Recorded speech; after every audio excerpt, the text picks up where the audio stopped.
This is Professor Shakti Kumar and the chairperson of the CESP. So I would like to request the people who are wandering here and there in the outside of the hall, please come and enjoy the interaction session. So first of all, I would like to request Professor Arun Kumar to say something and to address our alumnus. Professor Arun Kumar, sir. CPC is here. Oh, sorry. I would like to request Professor CP Chandrashekhar to address us and share the experiences that he would like to say something. Thank you, sir. Sir, please. So I suppose we are supposed to speak on that topic, isn't it? Ah. Huh? I think this is not working. Is this okay? Can you hear me? Okay. Yeah, okay.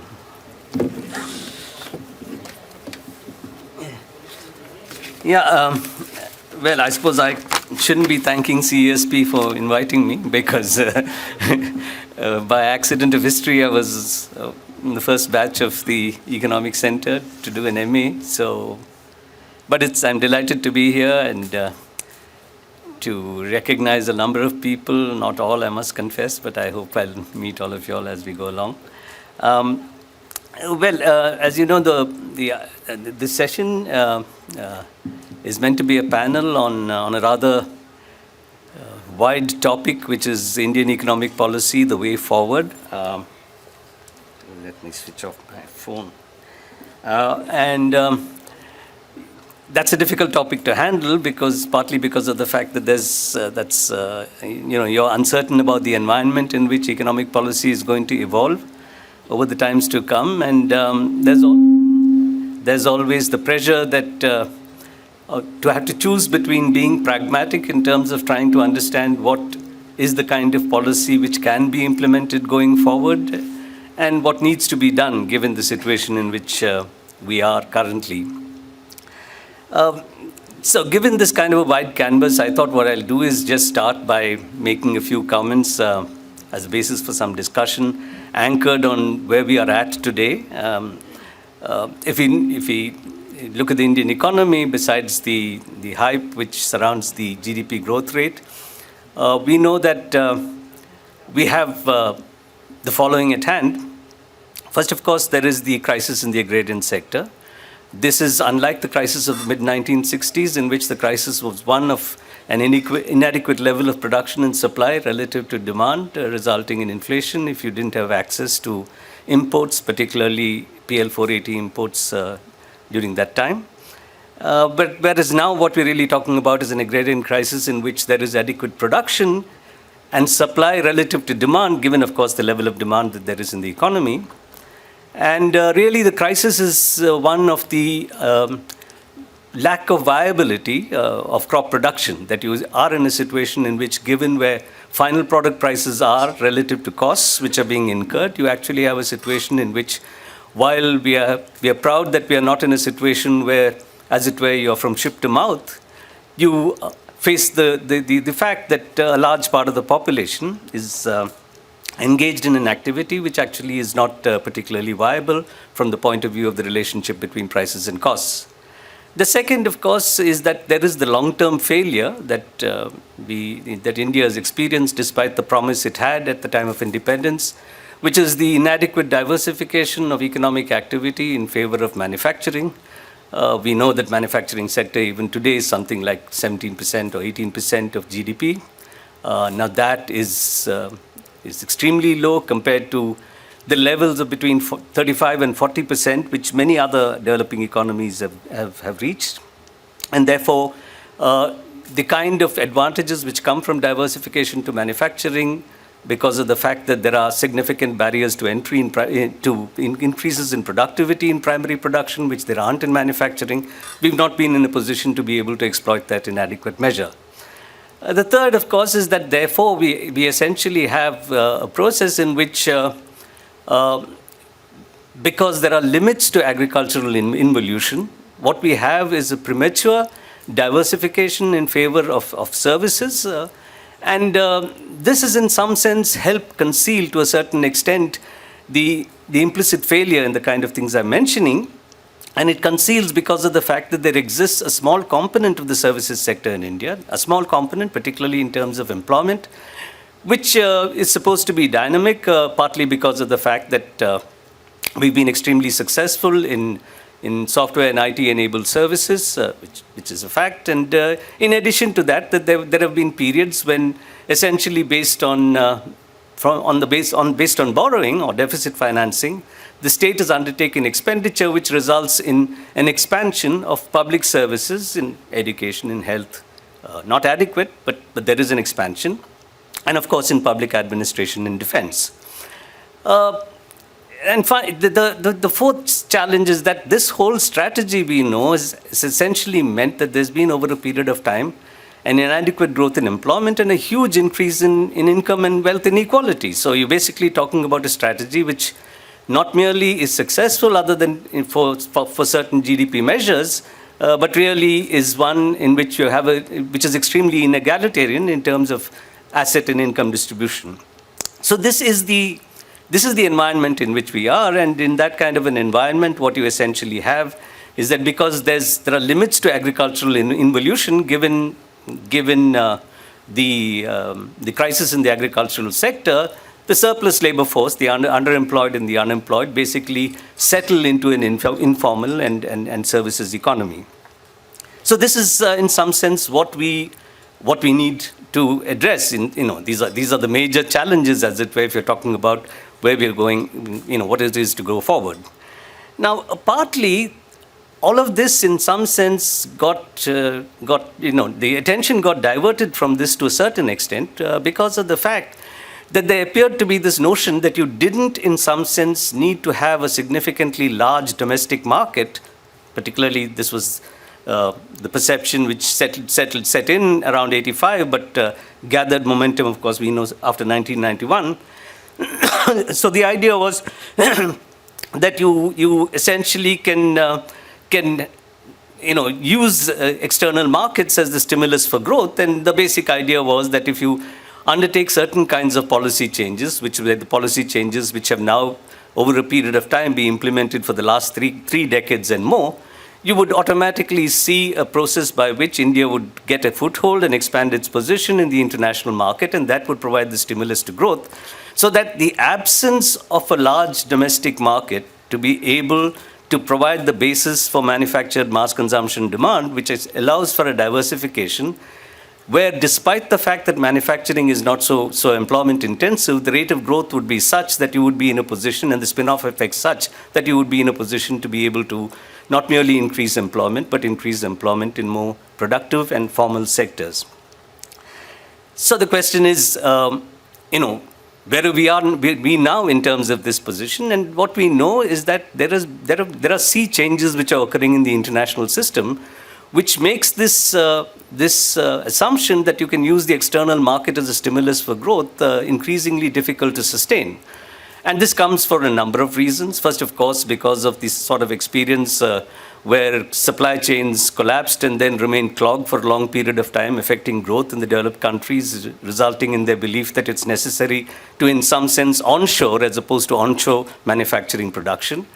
And because of the need, in some sense, for the United States, the hegemon, to actually restore what it thinks is an economic position which it had lost over a period of time, we have policies being put in place which are very openly protectionist. The Inflation Reduction Act, the CHIPS Act, which results in a situation where, in the name of climate action, you're providing large subsidies to your domestic industrial sector, resulting in responses of a similar kind in Europe and Japan, etc. And of course, in the face of what's this perceived threat, which is going to come from, or which is coming from China, you put in place a whole set of measures which are restrictive measures, protective measures with regard to the semiconductor industry, semiconductor equipment, the possibilities of your citizens or those who are resident in the United States providing services to countries like China, etc.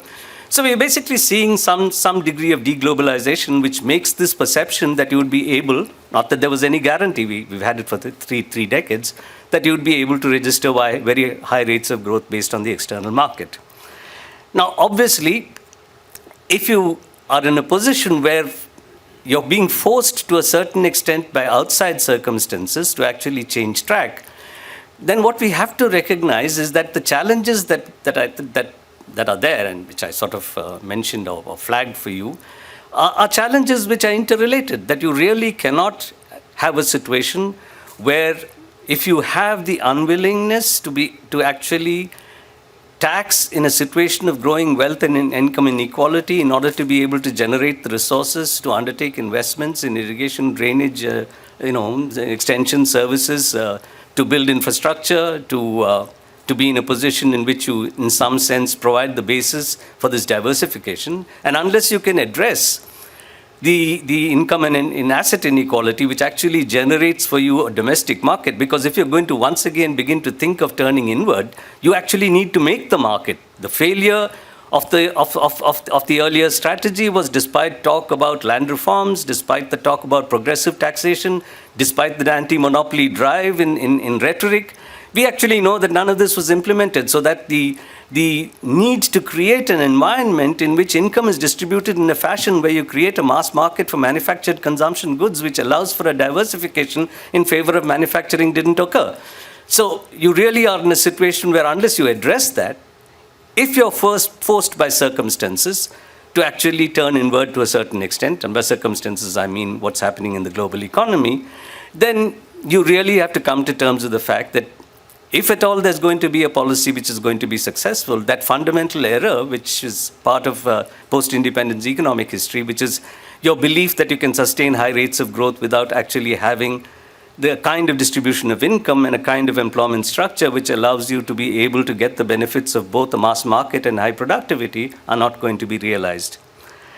Now, the point is, to conclude, we are really in a situation where once again we see that despite the fact that there is this evidence accumulating, there are factors which are distracting attention from this kind of shift in policy which is required. And one factor, of course, which is distracting attention is this whole idea that independent of what's happening in one part of the world economy, there is another part of the world economy which is giving countries like India an opportunity, which is the transformation which all of the things which have led to the growth and protectionism in the metropolitan centers of capitalism, that they've also resulted in a situation where there's a search for a China plus one. You're basically saying that multinational firms, the international capital, is looking for an alternative location to China because of this fact, this fear that they have excessive dependence upon that economy. So that even when there is talk about trying to enhance production in India, part of the idea is to actually become a substitute hub to that of China. And of course, there are many countries competing to do that. Vietnam, for example, is getting a significant amount of relocation. And, experience is that international capital, for some reason, seems to have a fascination for ex-socialist countries. They first went to China, now they're going to Vietnam, and people talking about Cambodia, even though Cambodia is a problem location. So you have this distraction, this idea that you still can do what otherwise seems to be difficult given international trends because of the fact that there is an alternative to China which is being sought. And therefore, rather than actually looking for a strategy which makes a domestic market for you to be able, and you've got the geographical base and the population for it, but not the income for it, if you can actually get that income distribution, instead of looking at that, what we are doing is providing subsidies in large measure, not just to domestic, but also international capital in the form of things like the production-linked incentive scheme, which the idea is that, if you're talking about something like 4 to 6%, a direct transfer on incremental production, that's a huge subsidy which is being provided to capital. And the results, even after a couple of years, we know is not great. So there are new distractions. And therefore, if you look at it in terms of what is likely, the picture is not, and particularly given the hype about GDP growth rates, the picture of a transformation is not something which is positive or optimistic. But on the other hand, if within even the sort of institutional framework we have, something has to be done, it has to begin with the possibility of trying to create an expansion of the domestic market through a strategy in which, at the bottom of which has to be an effort to try and combine an attack on income and asset inequality with a greater willingness of the state to mobilize a share of the surplus in order to expand expenditures. So that's some broad remarks on Indian economic policy going forward that I have. Thank you.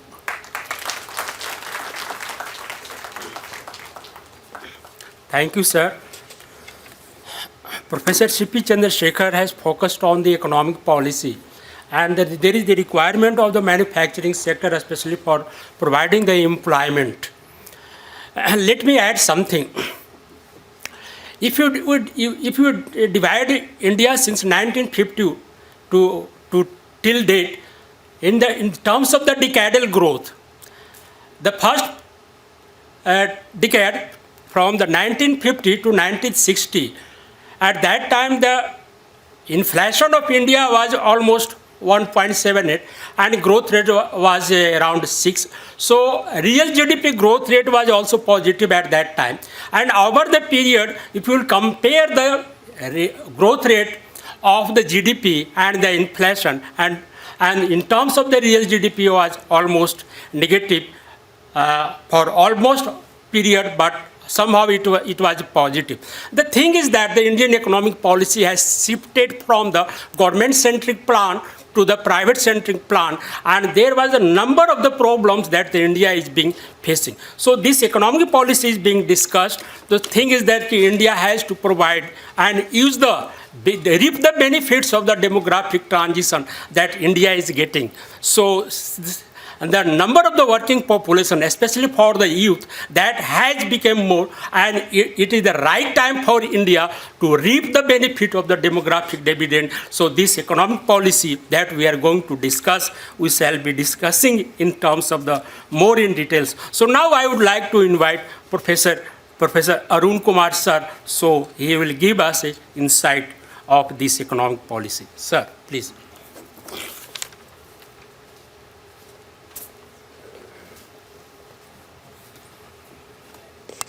Thank you, Shakti. Thanks to the Alumni Association for inviting me here to talk on this topic. It's, as CPC said, it's a very vast topic. Economic policy in India and the way forward. But I suppose when the organizers decided to frame this topic, they probably had something in mind. So there are several ways of looking at this topic, as I can see. We can talk about current policies. We could also talk about how these policies have emerged historically, because that's also policy making. Given the policy that we are currently having, where are we headed? And Professor C.P. Chandrashekhar did point towards that. Also, given the situation today, what needs to be done? Because we are facing many kinds of crises today. He's mentioned inequality as one, the lack of demand, the global situation changing. I'd add to that, the cryptos coming, the artificial intelligence, adding to the problems that are going to be confronting us soon. So there are environmental problems. We see extreme weather events coming very rapidly. So environmental issues are also major issues that need to be looked at in the future. So what needs to be done if we are to take into account the kind of challenges that are coming up? And I want to also say that, nothing sort of emerges immediately. There is a history behind what the policies are. So we also have to look at the historical context within which we are discussing policy. And that is important because oftentimes we forget the history, why we chose certain policy things at a certain point of time. There are certain contexts within which policy is decided, and that context keeps changing. So even when there are sharp changes, even then there's a context within which that has happened. So what I like to do is to look at it in a historical perspective, starting from independence, because there is a kind of a continuity since the time of independence.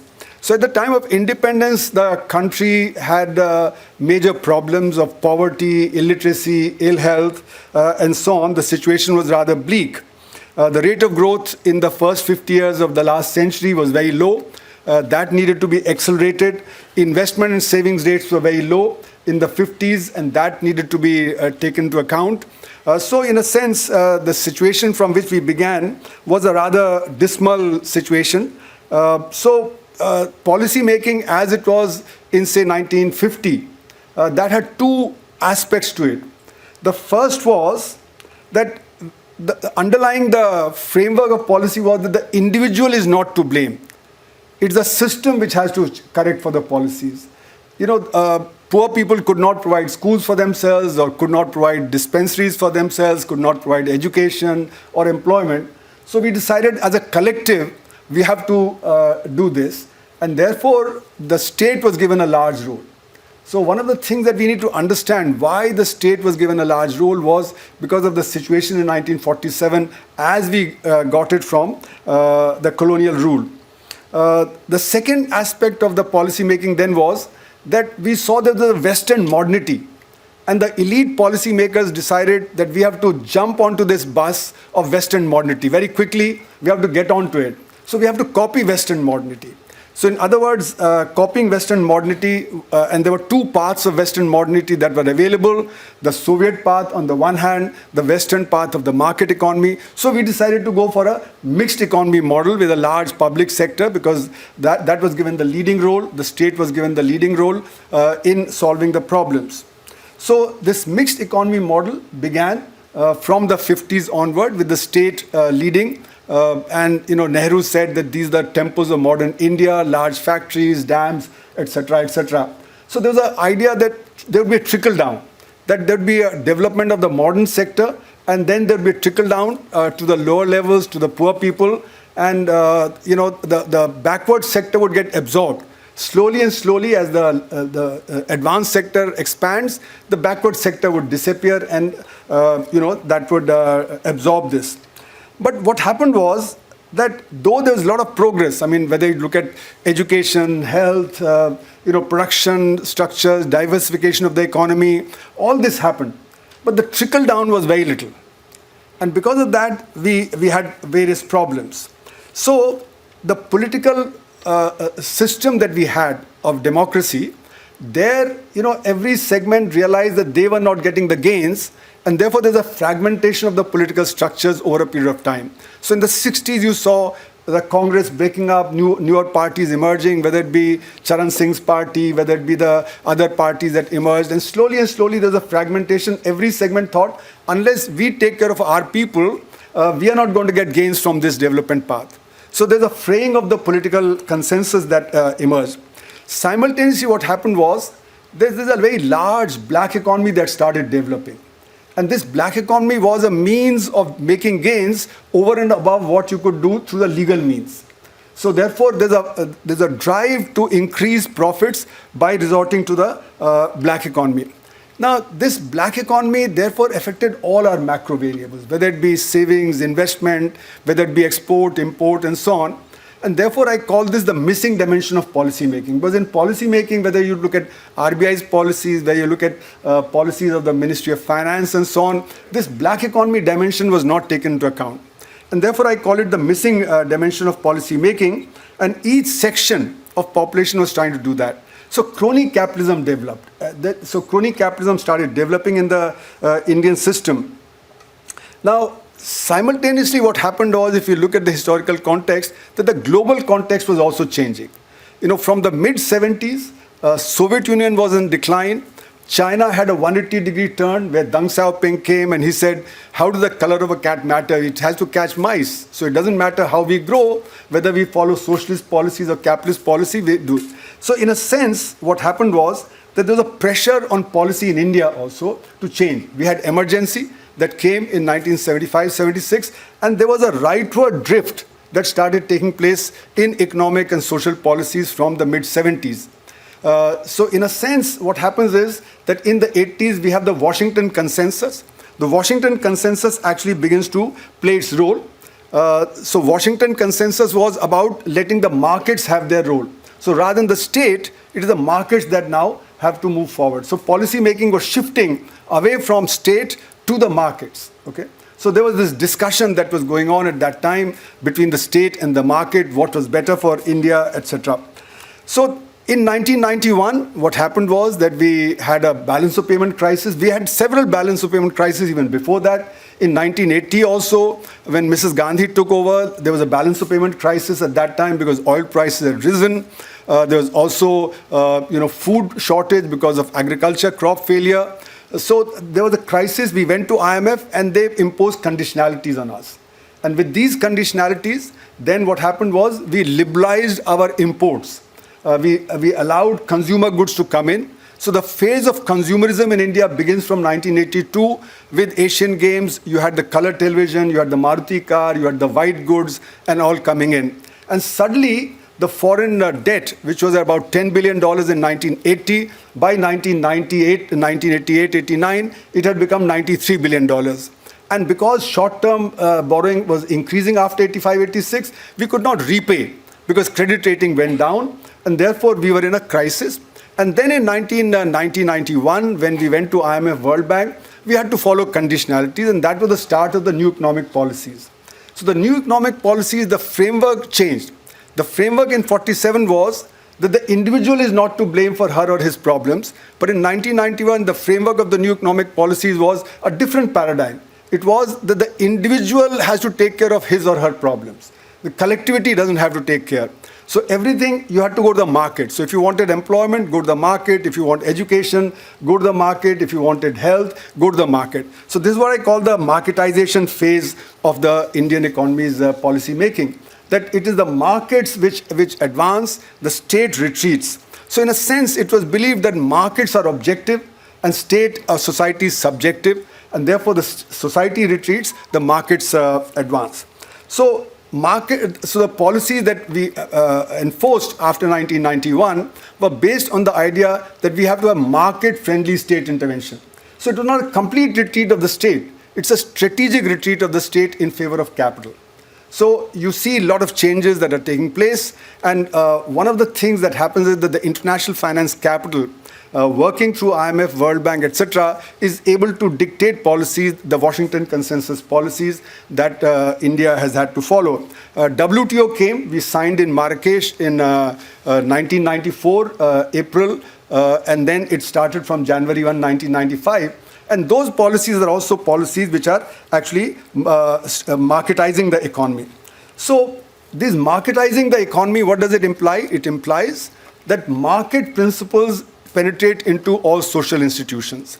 So therefore, what happens is that this process of marketization, here the marginalized get more marginalized because the market is not friendly to the needs of the common people, those who don't have incomes. As Samuelson said in his basic textbook, it operates on dollar vote.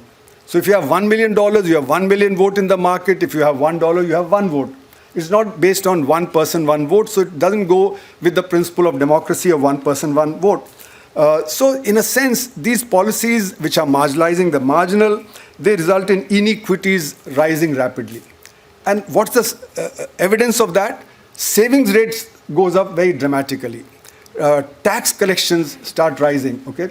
Because the well-off segments which pay the taxes. So the rise in the tax GDP ratio, rise in the savings and investment rate, those are actually signatures that inequality is increasing rapidly in the economy. Now, as a result, rate of growth speeded up after 2003. But the problem is that instabilities also rise because with inequality, the problem of demand comes in. Unless you have an external market which is enabling you to grow, the problem begins to multiply in the economy, and therefore instabilities start increasing. So economic fluctuations, political and social uncertainties, these begin to rise. The black economy continued to increase. My own paper in EPW, I showed that it had increased from 55, 56, when Caldor had come to India, it was 4 to 5% of GDP. And then it rose to 7%. If you look at Vanchu Committee, NIPFP committee of which I was a member, it had gone to 18 to 21%. And I showed that by 2012, it had risen to 62% of GDP. So it becomes huge. So its impact on savings, investment, and all the parameters, that's very large. Along with this, flight of capital has increased. The flight of capital means that a poor country is exporting capital. So it's not that we are simply getting capital, but we are exporting capital. So a very poor country is exporting capital. And how does it happen? It happens because of the financial global architecture. There's a global financial architecture which operates through 90 tax havens. There are 90 tax havens in the world through which you can move funds out through what's called the process of layering. So the process of layering allows you to hide the way you move funds out of the country. So therefore, what's happening is that cronyism has got intensified further in this period. So it was thought that, with the liberalization, with the opening up of the foreign exchange markets, etc., the flight of capital would decrease, that the funds going out would decrease. But actually you find more and more of hawala taking place, more and more of funds going out. You have the phenomenon of, these leaked papers, whether it's Paradise Papers, Panama Papers, whether it be the British Virgin Island papers. They're all showing that the well-off, the rich, the capitalists, the politicians, the judges, and so on, they're all spiriting capital out of the country. So a very poor country is exporting capital. Now, the next issue that needs to be taken into account, apart from the black economy, is that India has a very large unorganized sector. The unorganized sector employs 94% of the workforce, the organized sector employs 6%. And this is unprecedented because no other major economy has such a large unorganized sector. That's why no other economy did you see during the pandemic such a mass migration from the cities to the rural areas. You only saw this in India. You didn't see it in Brazil, you didn't see it in China, you didn't see it anywhere else. So this unorganized sector, which has dramatically increased, or rather remained at about 94%, its output is about 45%, the organized sector produces 55%. So I call this the colonization of the unorganized sector, because demand is shifting from the unorganized sector to the organized sector. So organized sector has been growing at the expense of the unorganized sector. And the reason is that the investment is concentrated in the organized sector. I had done a paper way back in 2008 where I showed that 80% of investment was going to the organized sector. And 6% is working there. So for 6%, there's 80% investment. And for 94%, there's 20%. And in agriculture, where they're about 45%, there you're only getting 5% of the investment. So for 45%, you have 5% investment. For 6%, you have 80% of the investment, and the balance is the residual, which is going into non-agriculture unorganized sector. So therefore, there's a problem in all the sectors, because organized sector is highly mechanized and automated, doesn't generate enough employment, and that's why only 6% remain in that sector. The unorganized sector, where actually you have larger amount of investment, that's where the large amount of employment, the investment is very low. So inequalities continue to rise. Now, the other issue that is associated with this is that the GDP data, which is supposed to capture the production of these sectors, that is flawed. And why is that flawed? Because the unorganized sector data is not available. And therefore, you proxy the unorganized sector with the organized sector. Now, organized sector is rising, the unorganized sector is declining. So you're proxying a declining sector with a rising sector. And therefore, the GDP data is incorrect, and especially after the shocks to the economy. In 2016, you had the demonetization, which actually disproportionately affected the unorganized sector. Then in 2017, you had the GST, which again impacted the unorganized sector. And then in 2018, you had the NBFC crisis, which again affected the unorganized sector. And then in 2020, you have the lockdown, sudden lockdown, which again impacted the unorganized sector. So the unorganized sector is not recovered. So our data is basically representing the growth of the organized sector.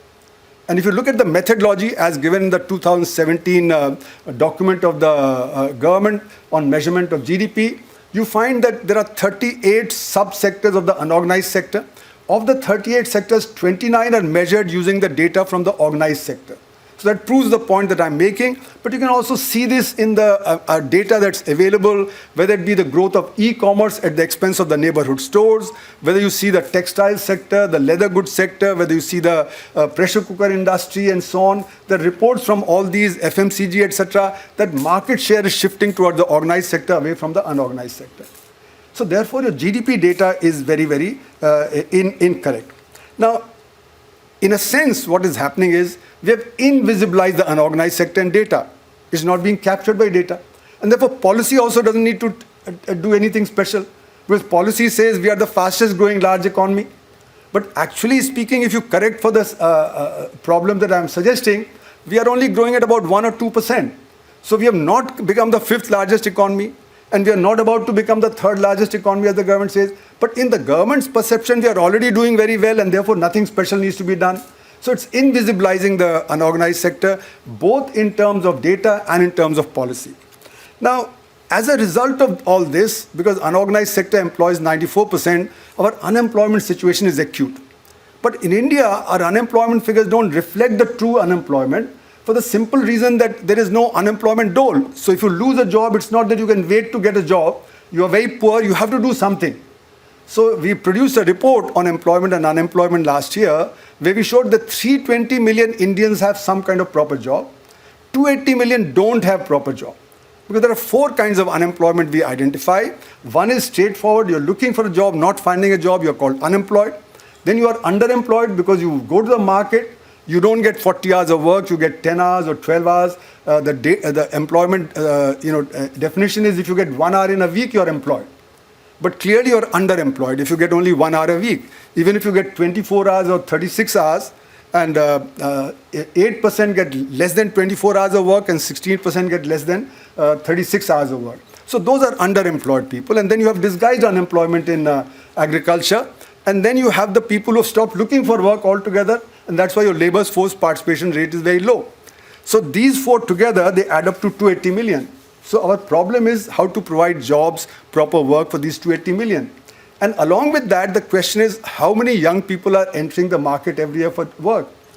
So Bibek Debroy and others from the government says we need only 5 to 8 million jobs because the rate of population growth has decreased.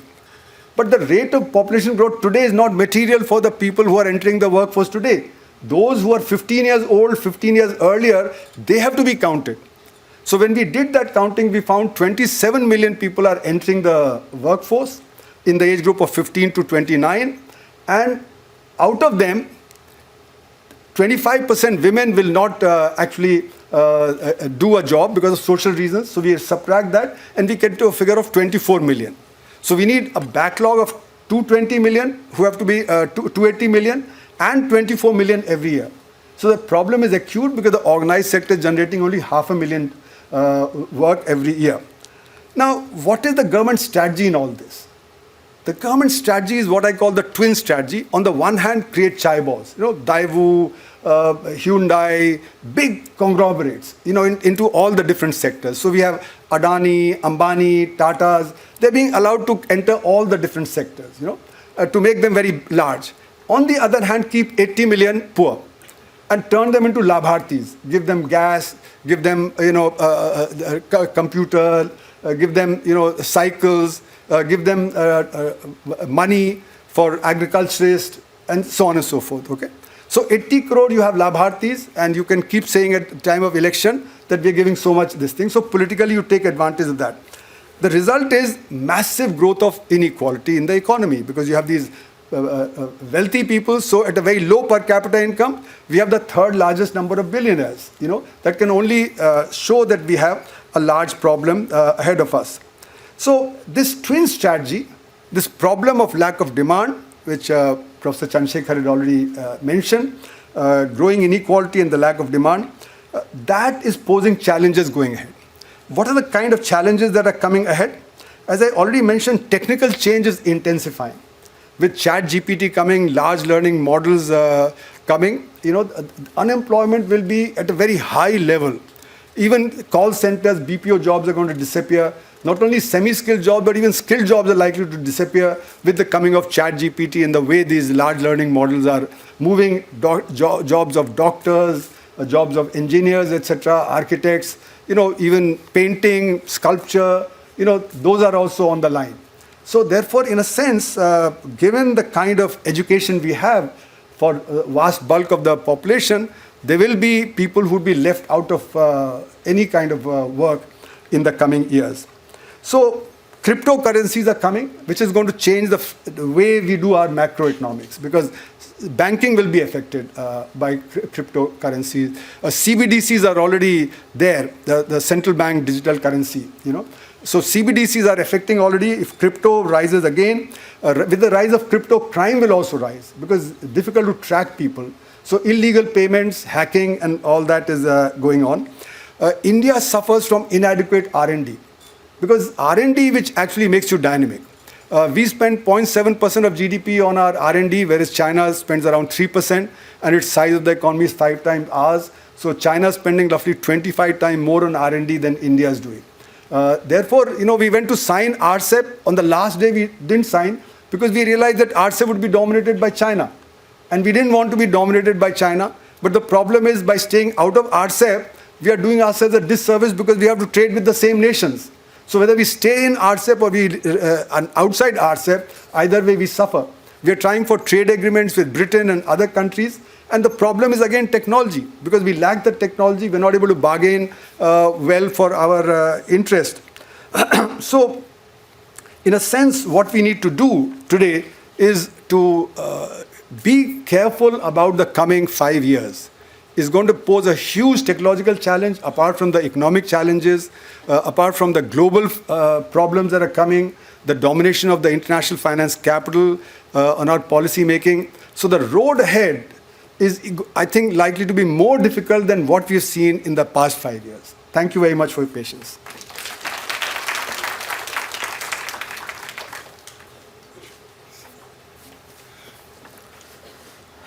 Thanks, Professor Arun Kumar Shah.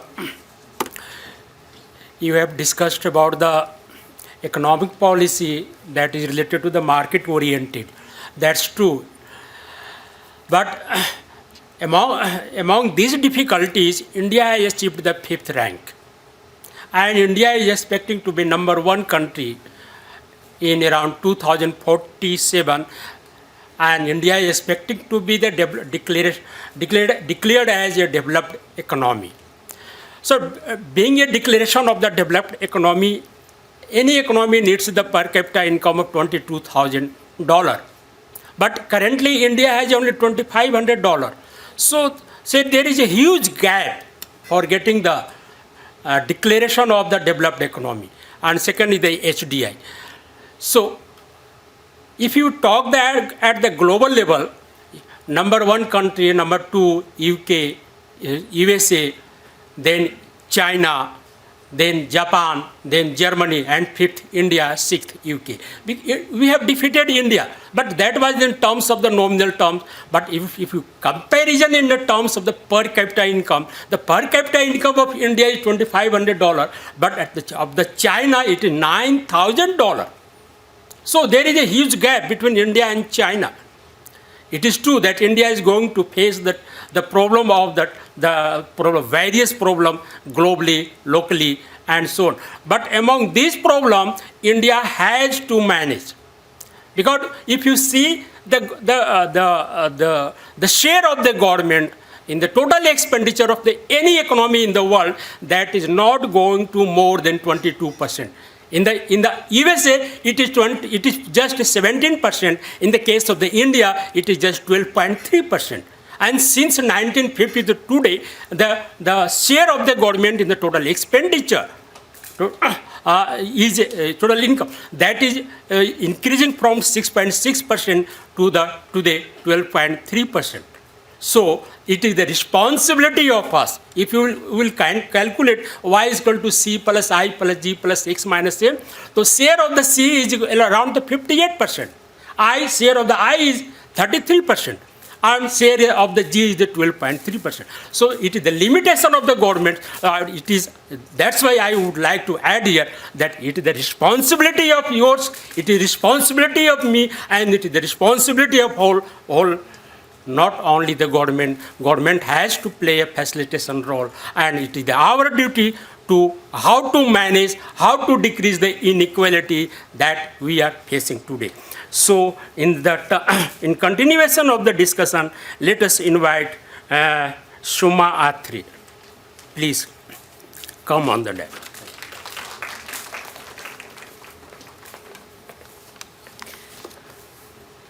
Good afternoon, and many thanks to the organizers for inviting me to speak here today. I am an alumnus of the 85 to 87 batch of CESP, and I haven't really had that much to do with the center apart from connections with colleagues and so on. I have traversed a long way. I trained as an economist, but then worked for a while on technology and technology management strategy.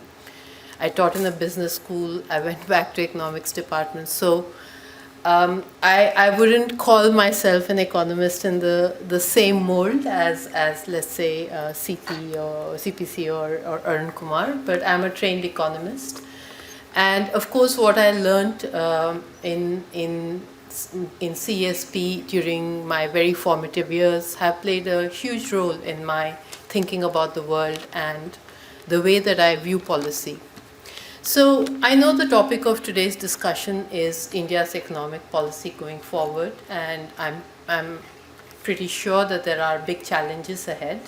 But what I'd like to reflect on today, as we are all alumnus of the center, is what are the learnings from what we did in the center that might help us to understand this policy landscape and the challenges that lie ahead. So when I joined CESP in the 80s, we were on the cusp of liberalization, though of course none of us knew it at that time. But there was this very palpable sense that I'm not sure about the hum, but there was this very palpable sense that this was a place where you could be and think whatever you wanted to think and to be, and that was quite unique in India at that time. And I think as we were also young adults, I think that's yeah. And as we were also young adults, maybe we put on different guises to explore different parts of our psyche and our aspirations. Be that as it may, this was very important in breaking the mold. So most of us had arrived at this institute being, I don't know, a model student or a not so model student, or a daughter from somewhere, or some kind of role that had been assigned to us by society. And here we were allowed to step away from that mold. I won't say break it, because many of us returned to it. But for a couple of years at least, we could shake our minds free and imagine another way to be. And that was a great blessing at that time. Also, what we learned here in the department was to see the world as some kind of canvas where theories played out. This was very evident from the works of people like Krishna Bharadwaj, Prabhat Patnaik, and Amit Bhaduri. That you could always interpret the reality according to different models, metaphors, that we were studying as students. And indeed, one of the very important exercises that was given to us, I think it was in the second year, was to read the economic survey and to interpret the statistical appendix. So, this was our chance to show to our teachers, like, what did we read in those data from what we had been taught. And this was a skill, and I think it was a way of seeing the world that stayed with me, and which should stay with us when we think about policy, because policies emerge in different contexts, but they play themselves out in a specific space. So to have the ability to envisage or to project from theoretical models to how this may or may not work is, of course, a great gift, and it's a great training. And you've already heard two examples of this in the two talks that preceded mine. But the other important thing that we learned at CESP, which has been was quite interesting for me because I had no experience of the world outside of India when I was a student here, was that good policies were often unique responses to particular contexts. So when we learned about liberation theology, we saw how socialist ideologies could be combined with religious identities to find new ways to do policy. For example, in the what we read about Che Guevara and other activists like him. We learned with great wonder about the barefoot doctors. This was a policy innovation for health, which I first learned about in JNU, not in the classes as much as in the general discussions that happened around our lessons. We learned about Mao's unique way of interpreting socialism, which was fit for peasants and for workers.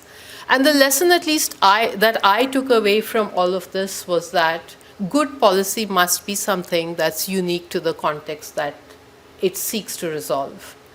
And India too has had such good policies. I don't know in other domains, but I can speak more surely about the technology domain. So the Indian Patents Act of 1970 was a response to a uniquely Indian problem. And it was an Indian response to the problem, which is much lauded in the world. Then in the 80s, we had the technology missions, which were a unique response to the problem of technology lag in the Indian economy. And at least some people would argue that the technology missions of telecommunications laid the foundation for the later growth of the telecommunications ICT sector in India. So we have had our share of some of these interesting experiments, even going further back in history, if we think about the experiment of a Shanti Niketan or a Pondicherry. These are all, attempts at policy that were rooted in the context in which they sought to solve a problem. And I think that going forward, the policy challenge must be to nurture the climate for such experimentation and identify those things that work from these widely different experiments.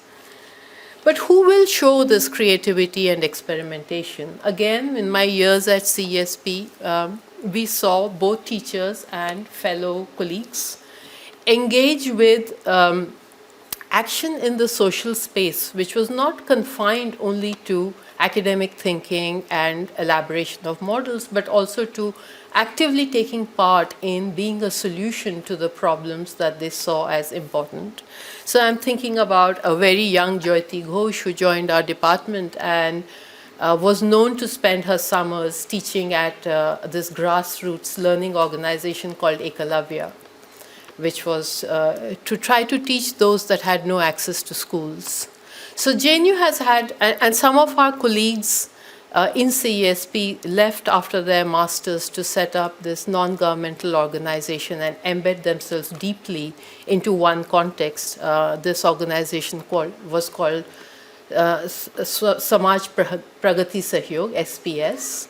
And at least 3 people who were our colleagues at CESP, just a year senior to us, were involved in this. And they have been a catalyst for improving agricultural productivity and diversifying livelihoods in the little area that they chose to embed themselves in, which was Indore, Devas and Indore. So I think this is the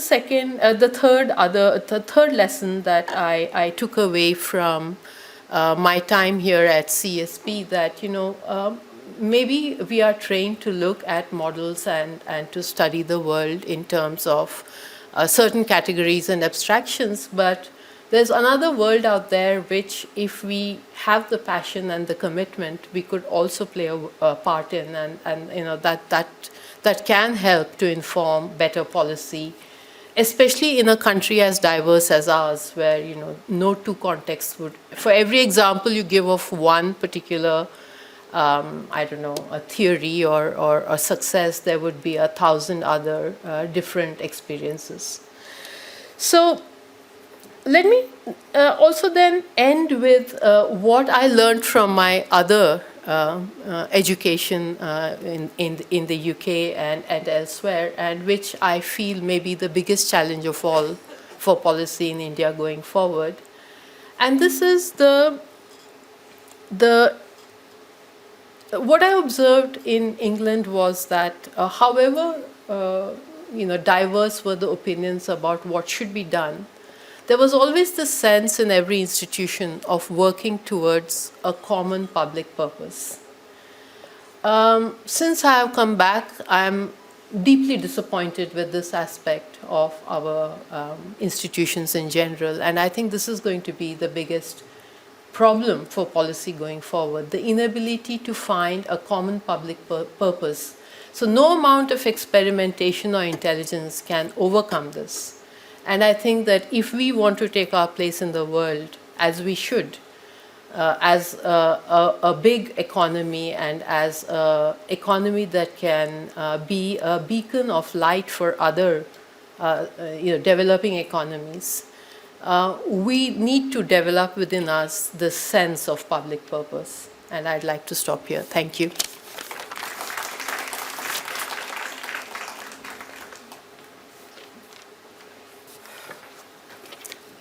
Thank you, ma'am. In the continuation of the discussion, I would like to invite now Indranil sir.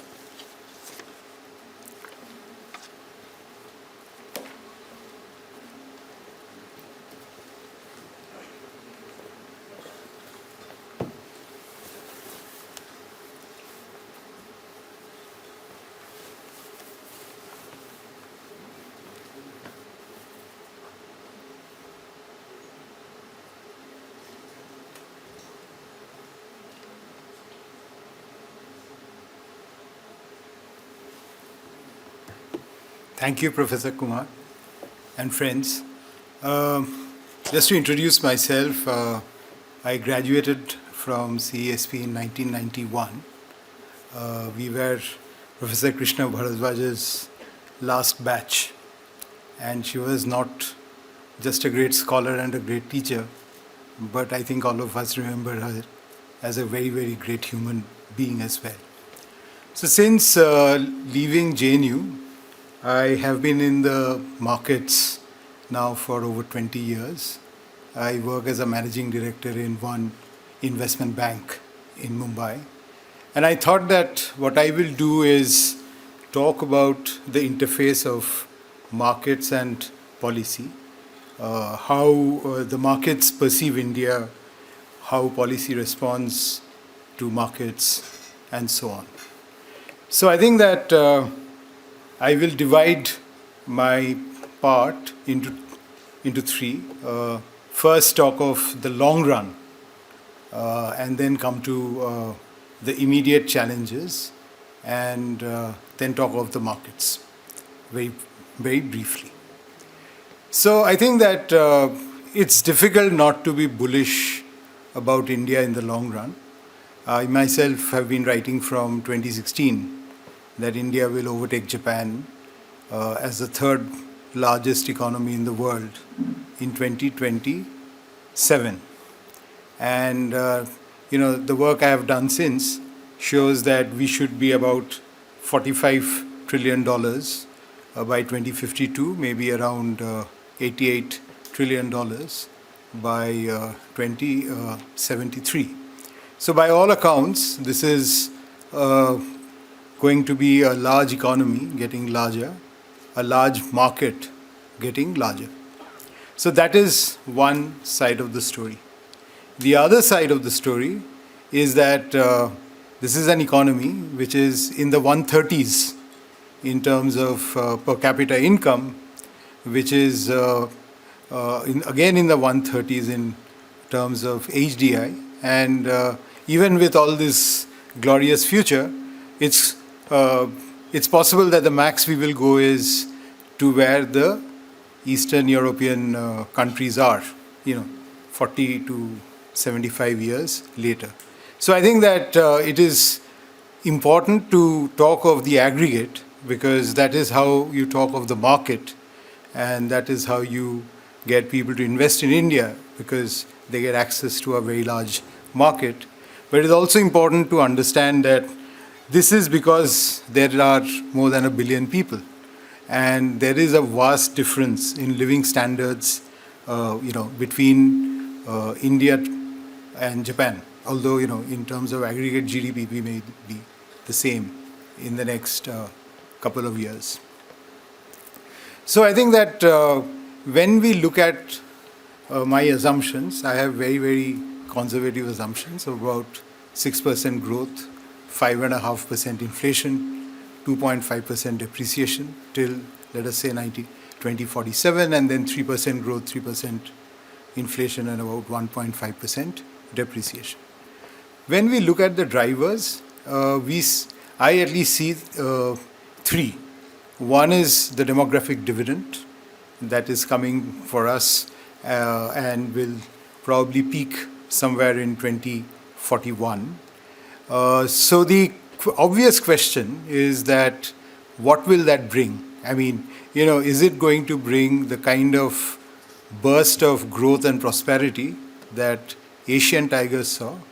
Or is it going to bring the sort of social unrest that LATAM saw? As of now, my bet is on the former, in the sense that it's true that you have the demographic dividend in the poorer parts of India, but then there is a massive amount of migration that happens. India, there is a diaspora within India as much outside India, something actually I came to realize while doing a term paper for Professor Sheila Bhalla's course 30 years ago. So I think that there will be, a sort of canalization of incomes from the west and the south to the north and the east that should take care of the social angle of, what is inherently, obviously, a economy of wide disparities. The other driver, in my view, is financial deepening, and we know that as the banking system deepens, there is allocative efficiency. Right now, we are, if you look at our credit GDP ratio, that's around 50%. My projection is that goes to about 120, 130% by 2052, which is where most of the developed economies are. The third area that I think will be a driver is a relatively stable rupee, because the RBI has been building very high FX reserves. Now, when I talk about these things, I get three questions. The first is, what about India's twin deficits? The second is, what about manufacturing? The third is, what about politics? So I think that India's twin deficits are here to stay. I think that we will have to live with a high fiscal deficit, given that we are a country of multiple languages, races, religions, regions. So you need the fisc to manage the social tensions in the economy. You need the fisc to undertake public investment to crowd in private investment. And at least to whatever I have seen so far, fiscal deficits in India seem to be a product of growth than a driver of growth. So you get a global shock, positive or negative, that leads to increase or fall in growth, leads to increase or fall in taxes, and therefore you get into a situation where you see the fiscal deficit rise or fall. Paradoxically, years of high fiscal deficit tend to be associated with years of relatively low yields and vice versa. The reason is that if your economy is doing well, tax collections are high, the fiscal deficit is low, but loan demand is also so high that banks find it difficult to even fund that small fiscal deficit, as was the case, say, between 2005, 6, 7. On the other hand, if you have an economy that is doing badly, while you have a high fiscal deficit, there is also relatively weak loan demand, which means that yields still remain relatively low. Similarly, for the current account deficit, from whatever the literature I see, as long as we run a current account deficit of less than 2%, that should be fine. Given that we are importing oil, there is very little chance of reducing the current account deficit. And now, of course, there is this whole issue of electronics. But at the same time, I do also think that a country like India, which is growing, should be actually running a current account deficit and borrowing from the world than trying to go to a current account surplus and lend to the world. The second question I'm often asked is, what about manufacturing? Now, I am honestly very bearish about India's prospects in manufacturing. In 2015, when the Make in India was its peak, I had written a very contrarian report saying that buy consumption stocks rather than investment stocks because Make in India is not going to happen. And my view stems from a reading of history where we find that emerging markets prosper when they respond to the needs of their time. So if the need for time is tin, there is a particular Latin America economy which prospers. If there's a need for cheap labor, you had the Asian tigers. Now is the demand for services where we already are. Now, when I do my projections, I have not included, any success of Make in India, any success of PLI and so on and so forth. If that happens, maybe your ICOR goes up. As of now, I think of India as a capital accumulation story like China. Whether we get efficiencies, which produce higher growth like happened with a Korea or a Japan, we have to see. In fact, if you just do the math, if we actually are able to ratchet up to a 8% growth rate, we probably will not see depreciation because the world will invest in us, and we'll probably be crossing the US in GDP by 2052. Now, whether that will happen or not remains to be seen. That is not certainly my base case. So that's the story of and finally we come to politics. My view is that if you plot the global economic cycle and the Indian economic cycle, you will see that the global cycle more or less explains the Indian economic cycle. So obviously all governments claim credit for the boom times that they have seen. All governments blame the previous government for any bust. But I think that if you see across regimes, I've done this work from 1990 to today, you will see that every regime has seen a boom or a bust, depending on whether they're in a world that has seen a boom or a bust. So I think that in terms of economic growth, the role of Indian politics is fairly minimal. So that's the long run story. When you look at the short run, I think we have three very serious challenges this year and next year. So the most of which actually stem from the Fed.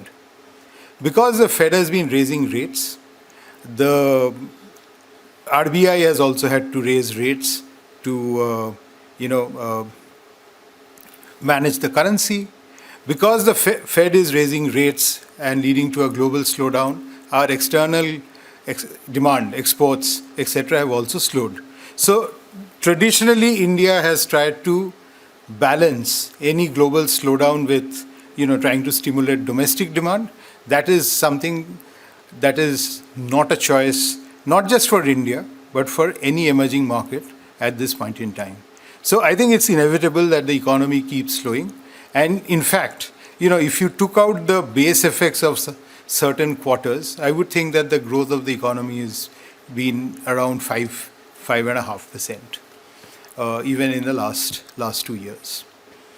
The third problem which we face is a rural crisis, which has got aggravated because of El Nino. And my forecast is that rural income in the Kharif season, which has just gone by, has contracted by 3.4% versus 8-9% growth in the previous seasons. And you can see that demand under Narega is now at very high levels, and in fact higher than most recent pre-COVID years.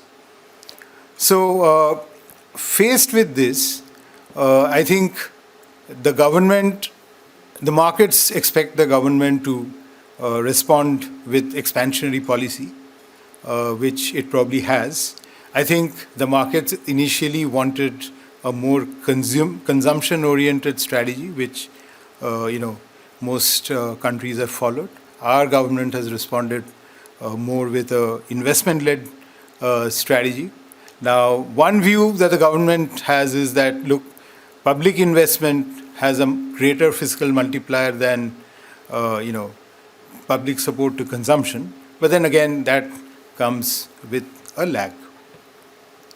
Insofar as rural stress is concerned, it's clear that the governments, both central and states, have very little option other than to, respond to alleviate the strain. And you can see that almost every day there is some measure or the other which is being taken. Either trying to hold the price line of vegetables, trying to, reduce stock limits of wheat, traders to increase wheat supplies, given that you don't have sufficient buffer stocks, or extending the free rice and wheat scheme for 5 years. The earliest the rural problem can get solved is the summer of next year. If the Rabi crop is good, there is certainly sufficient water in northern India, but this is a problem that will certainly remain with us for the next few months. So coming to the markets against this macro context, I would say that the three markets, when you look at equities market, when you look at the bond market and the FX market, the equities market currently is driven by a bit of the TINA factor. China is slowing down, and flows to emerging markets have come down. If you look at the returns from the US versus emerging markets have underperformed almost every time frame that you can take in recent years, post 2009. Barring the period 2005 to 2009. But right now we are in a situation where money is coming out of China because China is doing badly. A lot of it is getting withdrawn from the EM funds, but some of it is coming to India, some of it is going to Taiwan, some of it is going to Brazil. So that is a bit of a support that the markets, equity markets have at this point in time. The other is that there has been a K-shaped recovery, as we all know, post-COVID. And therefore markets are a is world, not an ought world, right? I mean, you are not trying to look at an ideal world, you're trying to make money of what exists. So there is this focus on premiumization that, at least the richer people have money, so they will be buying the more expensive products. So let's try to get into, stocks which cater to that, rather than, stocks which are more focused on penetration to the poor.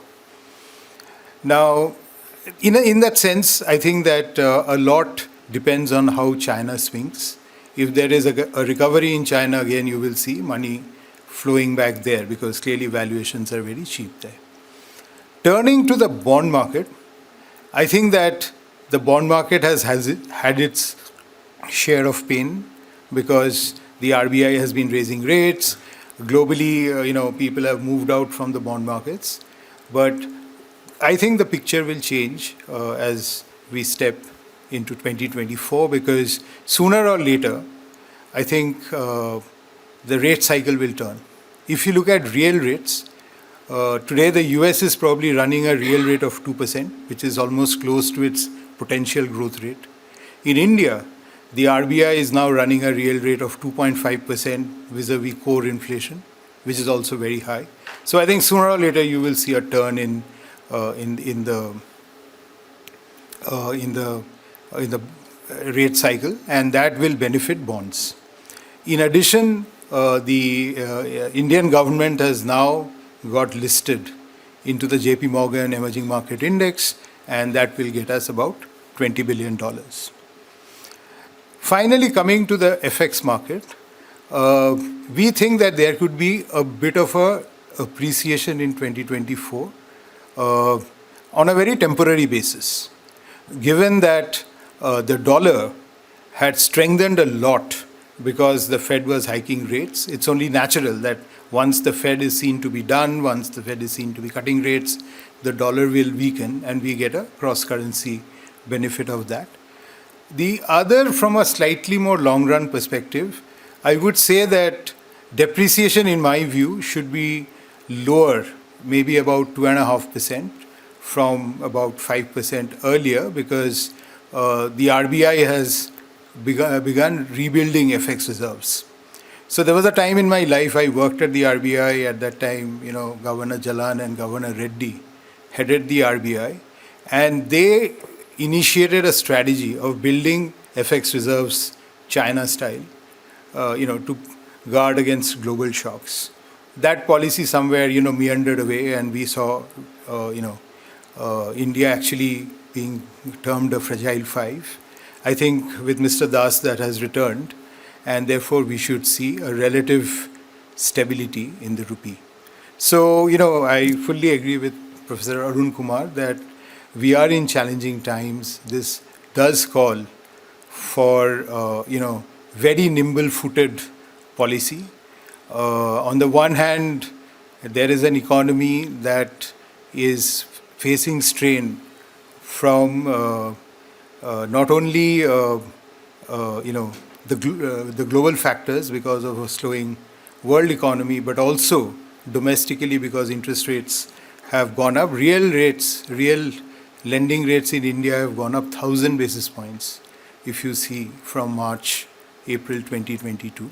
So that's been a challenge. And the government is obviously, and the RBI are trying a menu of factors. Added to that has been the rural problem. And while this year it was very evident because of the El Nino, even last year we had a very bad rice crop because of poor rains in the east. So rural incomes are in stress. One angle of the higher interest rates is that the interest rates for the weaker sections of society, for small-scale industries, have gone up more than for the large-scale industries. That is because, to reduce interest rates for the small-scale industries, the RBI had linked its repo rate to interest rates to these sections. And as the RBI has had to raise rates, the interest rate burden for these weaker sections have gone up. So if you ever plot a chart of mortgage loans, general and mortgage loans to priority sector, weaker sections, you will see that overall mortgage loans are growing at 15%. Loans to weaker sections are growing at 0%. So there are imbalances that have started to build up because of these stresses. Hopefully next year is different because the global rate cycle turns, some of these problems resolve themselves. But if not, then they will only go on to pose further challenges to the FIS. There will be need for spending much more to support the economy as we go forward. So I'll stop here.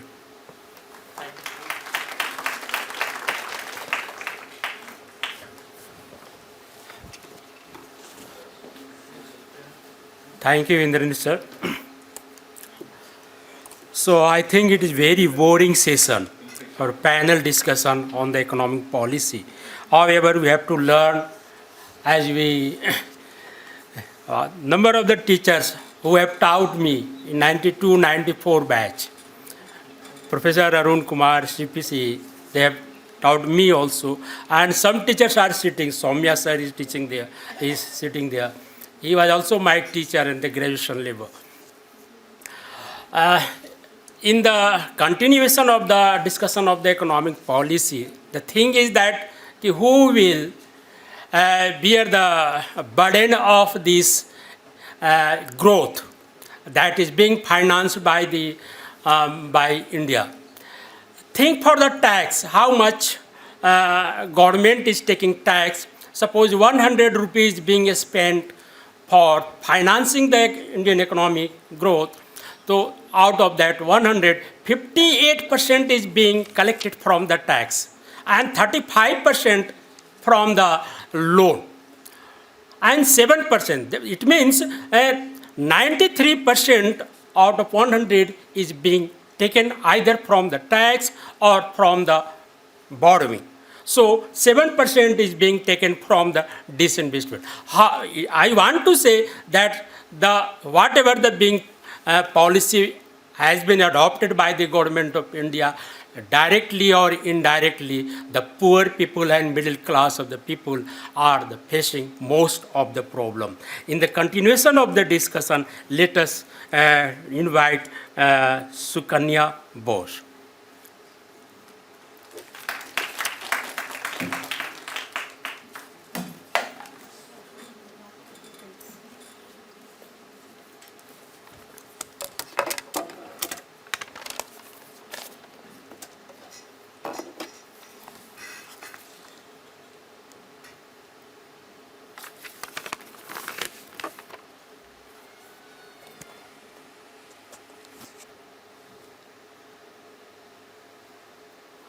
Good afternoon, everyone.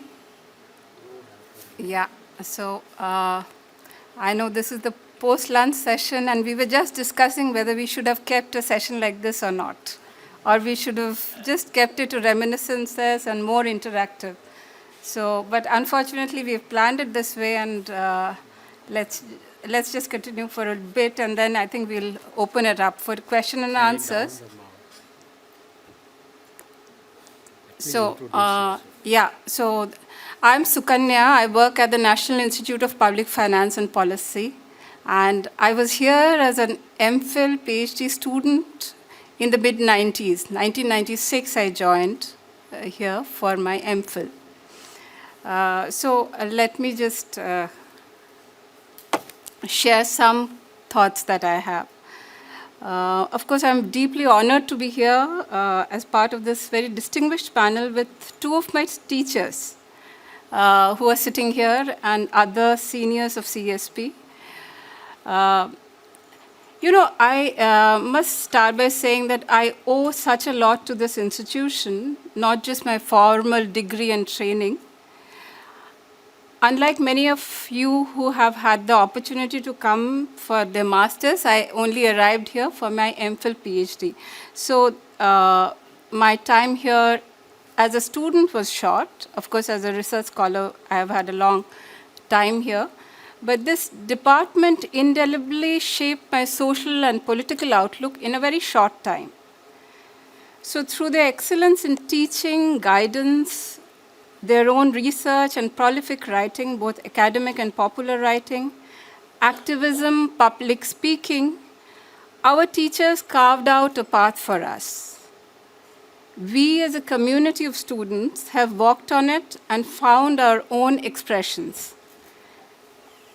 Our teachers led by example, and that's the best way to teach. Now that I sometimes teach, I know that that is the way to go. And rather than techniques, they empowered us with relevant frameworks to make sense of the world with a degree of criticality. Most of all, and this I prize the most, is that they managed to instill in each one of us a culture of concern. We are what we are because of the teachers of CSP, and so I will begin my remarks with this note of gratitude to you. Now, Shurajit asked me to speak on social sector spending, Essentially, I work on education, so I'll combine the two to make the following 5 points. As we are all aware, India's development trajectory, as described by Stewart and Rajesh in the late 1980s, is something which can be called growth lopsided. Yeah, what do we mean by that? That we have very high rates of growth accompanied by stagnant positions in as far as human development is concerned. Yeah. So high growth of GDP has gone hand in hand with poor performance in human development indicators, and therefore it gets the label of growth lopsided. Not only has our position on human development been recalcitrant to change, we've slipped from around 116th rank, this was 1990, to 130th rank among countries of the world.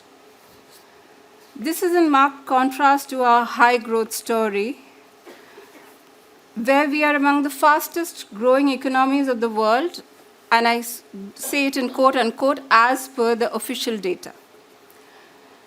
This structural anomaly has been there for such a long time now that it is almost normalized today. It doesn't make people uncomfortable. Now, if we refer back to Rajesh and Stewart, and that was such an important paper, where they described that to create that virtuous cycle, a conscious link from growth to human development needs to be established, and that requires two things. As you would guess, it would require social investments, and it requires reduction in income inequality. We've already heard that the inequality in incomes have gone up sharply.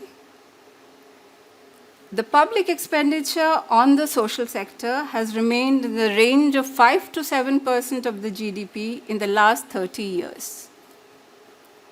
How inadequately we spend is captured in one study that we did to estimate the resource requirements for right to education in India.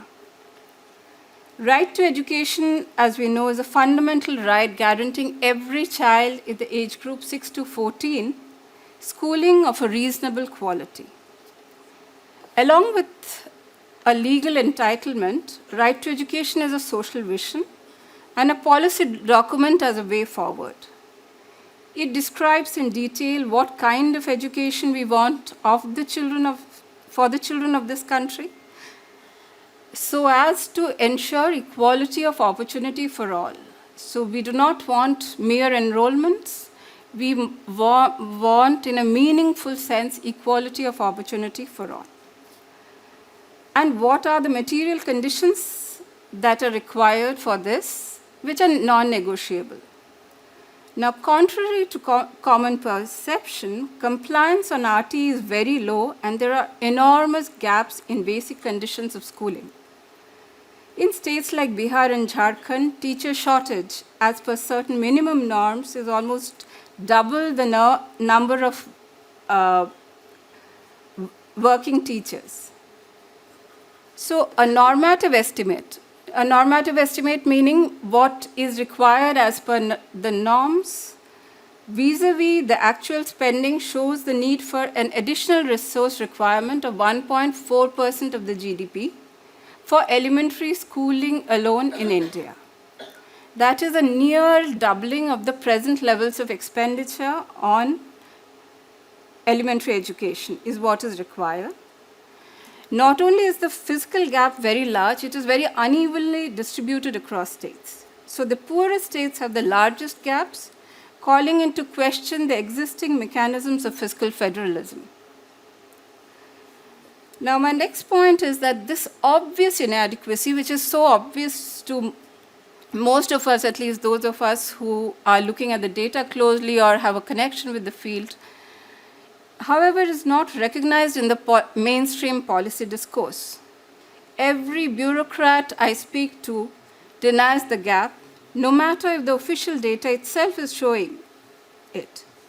In marked contrast to the formal mentions of expenditure targets in written policy, that is the reference to 6% of GDP for education as in the NEP, or 2% of GDP for health. The policy discourse, and please notice I'm not talking about policy implementation, which is often referred to, but I'm referring to policy as a discourse regards public expenditure on schooling as a leaking bucket. What do I mean by that? The assumption is that one is putting money into a program or a project and nothing comes out of it. So why do we spend? So the leakage usually refers to the salary of a government school teacher who is always characterized in a certain way as a lazy and insincere. So since you are not getting the returns that you are looking for, then why spend? This discourse is focused singularly on issues of cost efficiency of public spending, and around which we have seen this massive school closures across the length and breadth of the country. School closures in the sense of school mergers. The public sector in the schooling sector is shrinking heavily. And this policy discourse comes through an arm of neoliberal paradigm called the public financial management. The emphasis is to shift the focus to outcomes, often by using finance as a bait, without addressing the structural conditions or creating the ecosystem that can really make it work. JNU is a beautiful example of how you can make it work. But now the focus is entirely on outcomes, without actually considering the processes. Apart from this micro-efficiency logic, which resists all claims of raising social expenditure, the macro logic of fiscal consolidation through FRBM manages to restrict the social expenditure. Social expenditure thus becomes only a residual category in budgeting. My fifth point regards the emergence of markets, but the markets is not, as Indranil said, but in a different context. So what fills this gap in public expenditure? It is the markets. Markets have moved in to fill the vacuum created by the retreat of the state. There's a clear streaming of students into public and private educational institutions, deepening depending on their economic status and location in the social hierarchy. We have failed to breach the link between social privilege and educational privilege. In the last 20 years, markets have also started catering to a section of those at the lower end of the pyramid, the lower end of the income distribution through schools which are called the budget schools. At the bottom are the informal markets growing at an enormous pace, and we have done some studies on what Professor Arun Kumar just said, that invisibilized entity, which tries to measure the informal sector, for which we actually do not have the data, and which are not even counted, and which are off the records. And it is massive. It's almost 50% of the private sector is the unrecognized sector today, and therefore the informal sector. At the bottom are the informal markets growing at an enormous pace, and on the higher end are formal educational markets, but both effectively outside regulatory oversight. The courts in their rulings are constantly reminding that education is a public good and institutions must serve public purpose. The liberal aims of education need to be upheld. So having painted this picture, then let's see what is the way forward. And of course, there are no shortcuts. To correct the growth lopsidedness, trends of growing inequality and stagnant public expenditure on social sector needs to be reversed through conscious policy choices. An enormous fiscal push is required to ensure equality of opportunity for all. At one level, this requires the state to find fiscal space for more spending. Where will the money come from is the usual refrain that we get to hear from the finance departments, or whether we go to the Finance Commission. At another level, of course, one must counter the dominant global neoliberal discourse that questions directly or indirectly the very existence and legitimacy of public institutions and its main functionaries. Equally important, the institutions of the state must ensure that private institutions, and there are so many now, in the social sector serve the public purpose. So this is all I had to share. Thank you.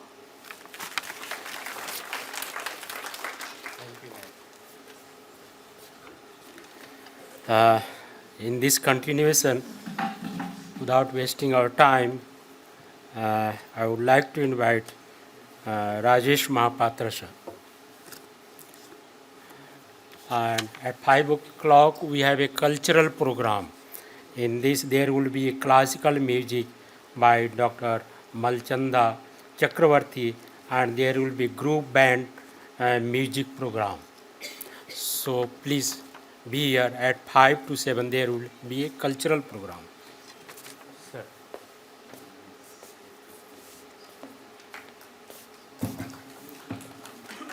Thank you. My name is Rajesh Mahapatra. I am a journalist. I did my master's between 1988 and 1990. I did my MPhil in 92-94. I'm not that old. I should have been the last. I shouldn't have been on this panel. It's a panel of economists talking about economy. Surajit Das, when he circulated the first panel of speakers, I called him and I said, how can you have a 100% bong panel? Particularly when we are serving all our guests Bengali speaking fish. After that, if you have a 100% Bengali panel, it will be a little too much. So he then added my name and added a few other names. So I said, but I didn't mean that my name should be added. I should have been the last person to be on this panel. And he misheard it, that I should be the last speaker on the panel. But there is an advantage of being a last speaker. More so for a journalist. When you have such eminent economists on the panel, you can be rest assured that they have covered all the aspects. And I don't have to do anything. Particularly when a journalist, because what does a journalist do? We essentially cut and paste. And I think each one of them have given me enough to cut and paste. And I know, we began almost, we were peaking at about 120, 130 in the auditorium. Now it's down to 60. So, we have lost 50% audience. That's why eminent economists are not so good for these kind of things. So I will try to keep it short. I really don't have much to say. As each one of them were talking about different aspects, and I think a lot of excellent points made, a lot of ground covered, I was thinking, why are we doing this? Why are we talking about policy? Why are we crunching these numbers, most of which are most of the times, Indranil, are meaningless? We know it. They keep changing every quarter. Of course, nowadays, every policy headline also keeps changing. Every policy name keeps changing. But it's essentially, we want to see India become a great place, right? And what is that great place? Whatever policy you are talking about, whatever numbers you are crunching, we need to ask, what for? What do you want? What is that outcome, or what are those outcomes that you want? So I thought it will be good, being the last speaker, if I try to say, in my own way, what is it that I want when I think of India, or when I think of what could be a holding proposition for reimagining India? And I don't want to burden you with targets of falana $1 trillion economy by falana year, falana amount of domestic savings rate, falana amount of gross fixed capital formation. I want to put forth very simple propositions, but they are not simple to achieve. I want an India, now you set the deadline you want to set. Now it is a fashion to set a deadline, 2030, 2047, 2040, 2050, Amrit Kal beginning, Amrit Kal ending, 100th anniversary of India. Maybe we'll say, let us set it for 60th anniversary of CESP, Diamond Jubilee. So what is that India that we would want to? I just have 3 things to say. I want to see an India that is healthy. I want to see an India that is educated. I want to see an India that is happy, where every Indian has a smile on his face or her face. Now, what does that translate into? You can then multi-layer it, whatever you want. Here is the way I see this is enough. And why do I say this is enough to aspire for? Now let's start with the first proposition, healthy India. A doctor colleague of mine once told me, very powerful words actually, if you think of it. He said, healthcare for me is how one is born, how one lives, and how one dies. Am I born healthy? Has my mother given birth to me being healthy? Has my mother gotten the support that she needed for childbearing and rearing? Has the father been an equal partner in that journey? Have other members supportively participated in that journey? Now you think about what it takes to get all that. You will figure out, then you would kind of do those primary healthcare center, iron deficiency, all that you can work out. But you will get your answer. How one is born, how one lives. Do I live a healthy life? Do I have the right work-life balance? Do I get access to healthcare that is affordable? Do we have enough health facilities where quality healthcare is accessible to everyone? Those who can pay, they go to private hospital. Those who can't pay, they have enough public hospital that are offering quality healthcare. All those answers will sort out. How I die? I want to die without worries. I want to die with a smile on my face. What does that mean? Which means I have fulfilled all my family responsibilities. I have lived a life assured of my income security. I have lived with friends, family, being around. I have had the social security that I needed. And that's when I die happily. So your healthy India objective would translate all of those. And then there are enough Ernst & Young, McKinsey, they can do all those number crunching and all that things. I am not going to be wasting my time on that. And we should not be wasting our time on that. Because our people really don't bother, don't care. When you go down, and that is what I've been doing for the past 5 years, trying to figure out, we speak such sensible things, but why aren't people connecting to it? And then I have realized that we probably speak a very different language. We want to say that we are on the side of the poor, but we speak very complicated language. Those other set of people who also speak complicated language, but they work for the rich, and they simplify things for them and get away with it. So I want to keep it that way. Now let me come to the second proposition. I want an India that is educated. And what do I mean by educated? For me, education is not about employment. For me, education is about empowerment. For me, education is about building responsible citizens.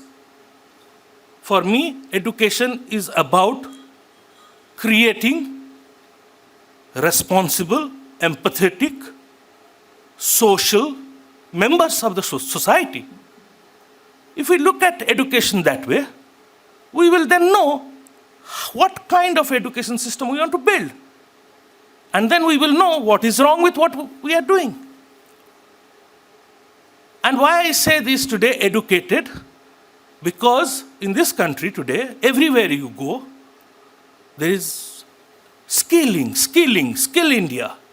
You know, people who got educated, reached the top of the world, they are now today very proudly talking about skilling India. I just came back 2 days ago from Odisha, and I was on a panel when there was the skilling secretary very proudly talking about. I said, look, 35 years I have lived in Odisha. The moment, in Delhi, the moment I tell people Odisha, half of the people ask me, where is Odisha? The other half will tell me how in Kolkata, Odias are malis and cooks. In Delhi, Odias are plumbers. In Kerala, now Odias are better construction workers than Biharis. This is what skilling is giving you. Why do you want to skill people and not educate people? And that's where, I'm just trying to link with what even Professor Arun Kumar said, the way that there is a conscious attempt. There are 300 million people who are part of the globalized class. There are 300 million, most of us would count in that, who are ranting, struggling, are clueless about where we are going. And then there are 800 million people who are today being put on the margins, given free ration, given all kinds of populist sops, and are not allowed to think. They should not get educated. They should be skilled to change nuts and bolts. And that is why I say it is very important for all of us to start talking about education again. We want an educated India first. Okay, then we'll talk about different kind of skills, not about plumbing skills. I want leadership skills. I want managerial skills. I want social skills. I want fine art skills. We don't talk about those skills because those skills will succeed rather than precede good education. So let's talk about education. And if we don't give education, for me, education is about thinking and being able to question, being able to raise the right questions. That's the society that we should be building. When everything is moving toward a knowledge society, we are talking about skilling. And we have let go of education. I don't have to labor that point. So my second ambition would be educated India. And, what needs to be there already, Sukanya spelled out a few things. Professor Kumar spelled out a few things. Now let's come to the last bit, which is a smiling India. So when do people sigh? When are you happy? You are happy when you know that your future is secure. You are happy when you know that your income is secure. You are happy when you feel happy. But you are also happy when you get to do what you want to do. You are also happy when you get to say what you want to say. Now, where do you get that? You get that in a democracy. Can meaningful development be delinked from democracy? Can there be happiness without democracy?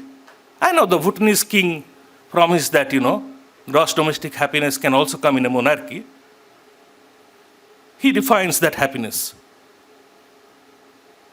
The happiest moments in the civilizations have come when democracy has arrived. When we talk about happiness, is about having a meaningful employment, having the dignity you so deserve in a society. So when I say smiling India,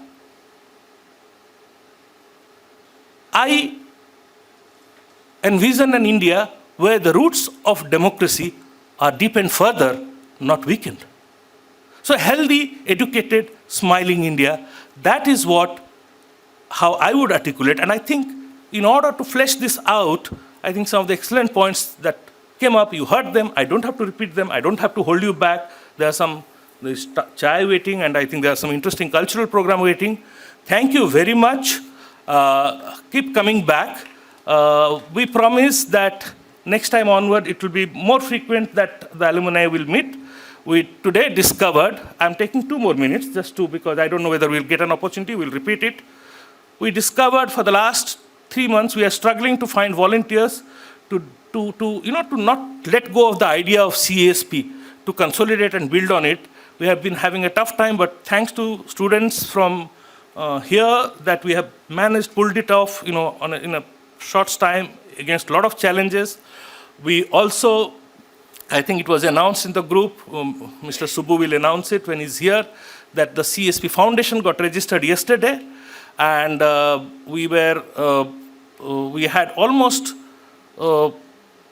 gone close to register the Alumni Association, but today morning we only learned that in 2002, actually we had gotten the association registered. It's just that the office bearers forgot about it. So now no one has a clue where the papers are. We are searching for them, and as soon as we get them, the CSP Alumni Association will be in place. Things will be a lot more organized, and next year we'll have a more robust show. Thank you very much.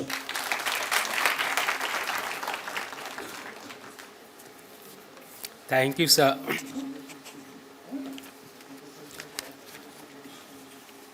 He focused on the happy index. So we are happy because we are all from the CSP.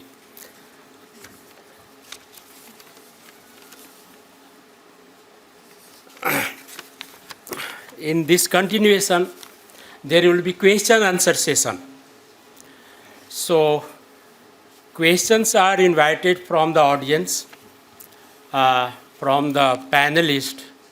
There are 6 panelists, so question may be asked, and whoever with the question will ask, please introduce, and from whom you are to ask, please refer that one also. So anybody from audience, the questions are invited.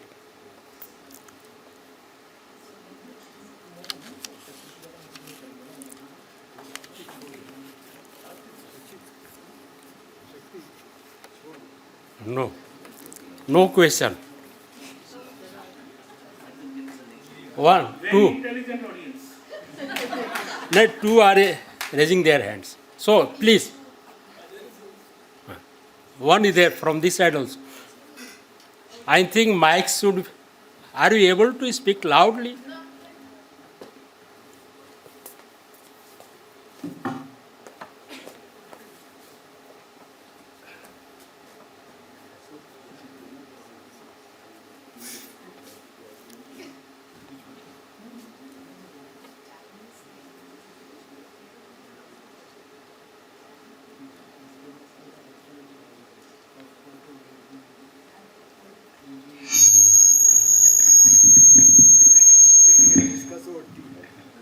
Give another one. Am I audible? Yeah.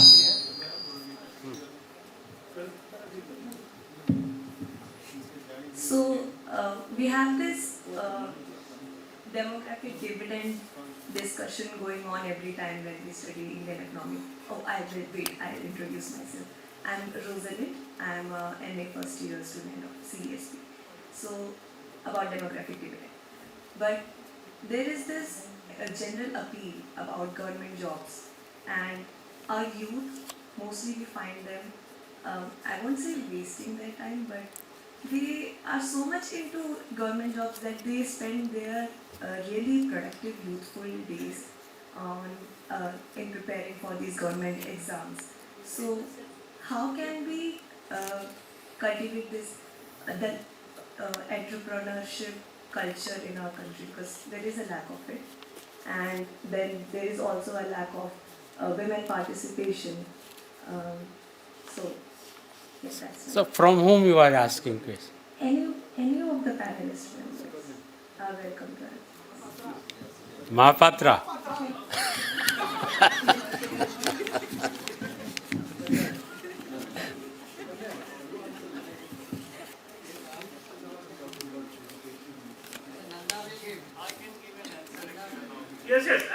Why not? That is good.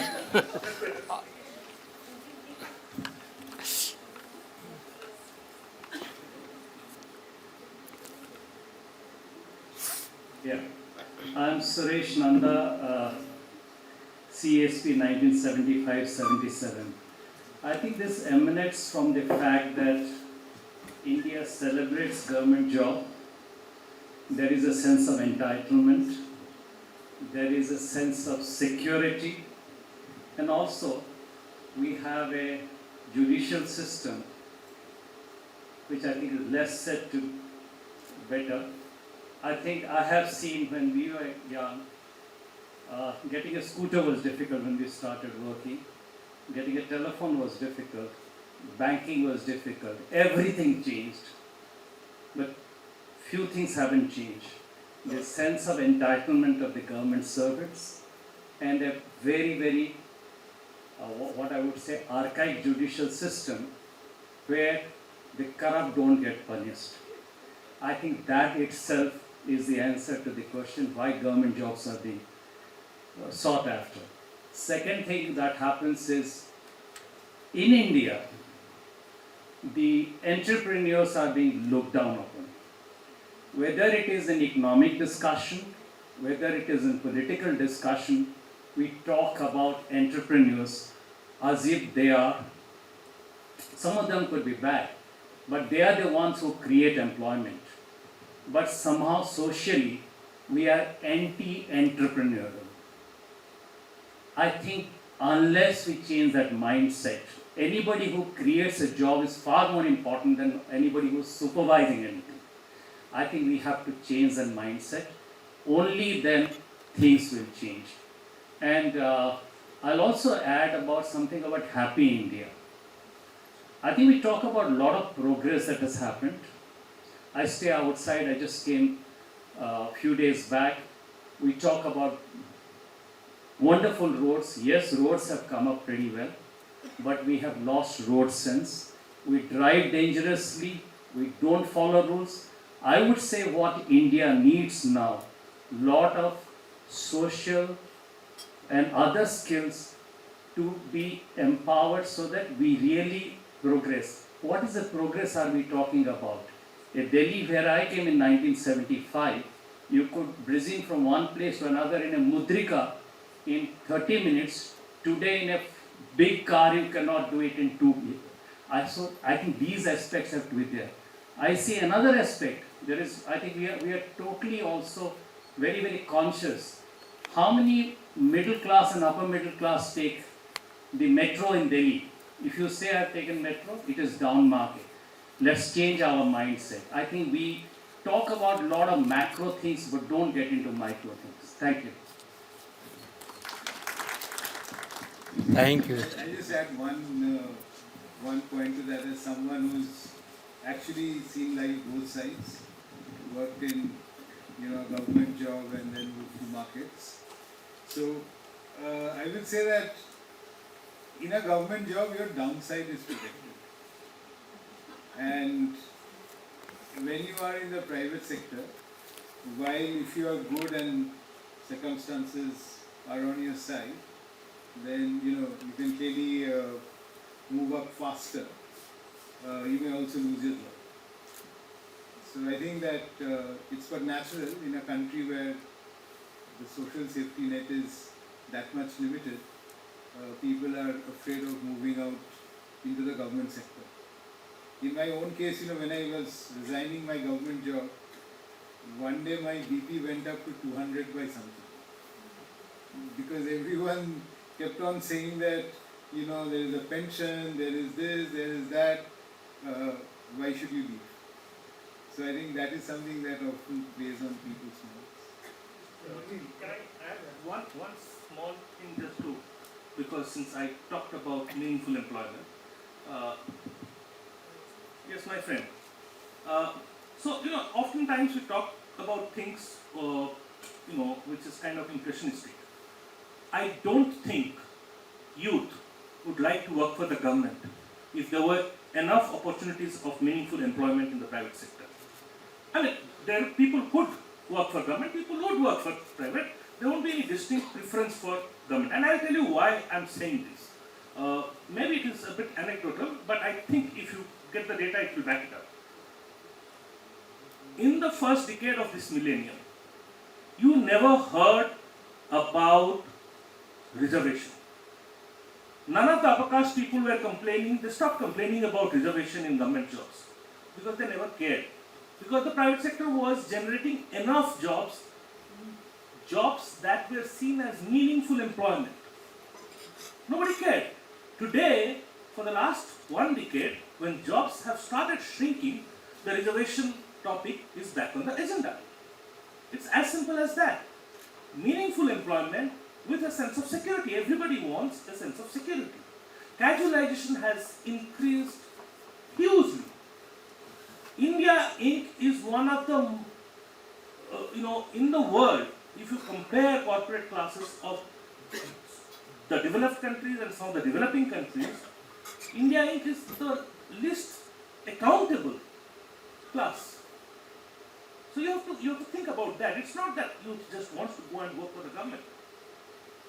There are no choices. There are no options. That's when I said what it means to be happy for me is I should have choices. I should have economic choices. I should have political choices. I should have social choices. That's what the sense of the idea of development means for me. If I can add, what Rajesh has said. Can you hear? Yes. If 6% are getting work in the organized sector, 94% have to go into the unorganized sector, then you know what people are wanting. There's so few jobs, as Rajesh said, which are the so-called desirable jobs. And if you did the same job in the organized sector and unorganized sector, the ratio of income is often 1:5, 1:10. So if you're a courier person, you're earning 12,000 rupees for a 12-hour shift. If you're in the government, in the post office, you'll be getting 5 times more salary. In JNU itself, you see when now all employees are on contract, the income that they get as compared to what they were getting earlier. So there's a shortage of jobs in the organized sector, which are the desirable thing. And B, if you lose your job in the organized sector, you go into the unorganized sector. And that's why people are preferring to go into the organized sector. And because the private sector is not generating enough jobs, not that the government is generating jobs, government is also cutting back on jobs. So people have to take the exam 4 times, 5 times, they're spending enormous amount of time just taking exams. So it's a very bad situation for the young people. As I said, 24 million people are coming into or ready to get into the job market, but only 500,000 will get the organized sector job. And that's why the issue of reservation has become very important, because even if you get a few jobs, you still want that. So the conflict amongst different groups has increased, and that's why every group is asking for reservations. I think that student could not get the answer. But think for her solution of that one, how the you. No, I just wanted to say that, sorry, it's just a small, so, there have been lots of studies on entrepreneurship, and they say that people who become entrepreneurs usually have better financial wealth than non-entrepreneurs. And that may be part of the answer, that in those strata of society where there is enough wealth and they can bear the risk, there is entrepreneurship. There's a lot of entrepreneurship in my hometown of Bangalore. Everybody, my nephew has already sold 2 companies, right? So I'm not sure that what's holding back people is a love of jobs. It is a reluctance to take some kinds of risk, which is very rational, right? So if you have the assets to enable you to take the risk, either through your education or otherwise, I think there's no problem. We are also seeing a lot of entrepreneurship in IIT Delhi from our students. They don't want to go into government jobs. So because they can bank on their degree, so they have the access to the capital that will enable them to set up a business. So just, I don't know if that's an answer to your question, but I hope it explains what you see. Right? Any? Please. Give him mic, please. Yeah, I'm waiting for a long time. Just. In terms of economic opportunity, everybody wants a good deal, a better deal. What these young people who, one, if they are seeking a job, and if they are seeking a supernormal profit or the equivalent thereof within that framework of a job.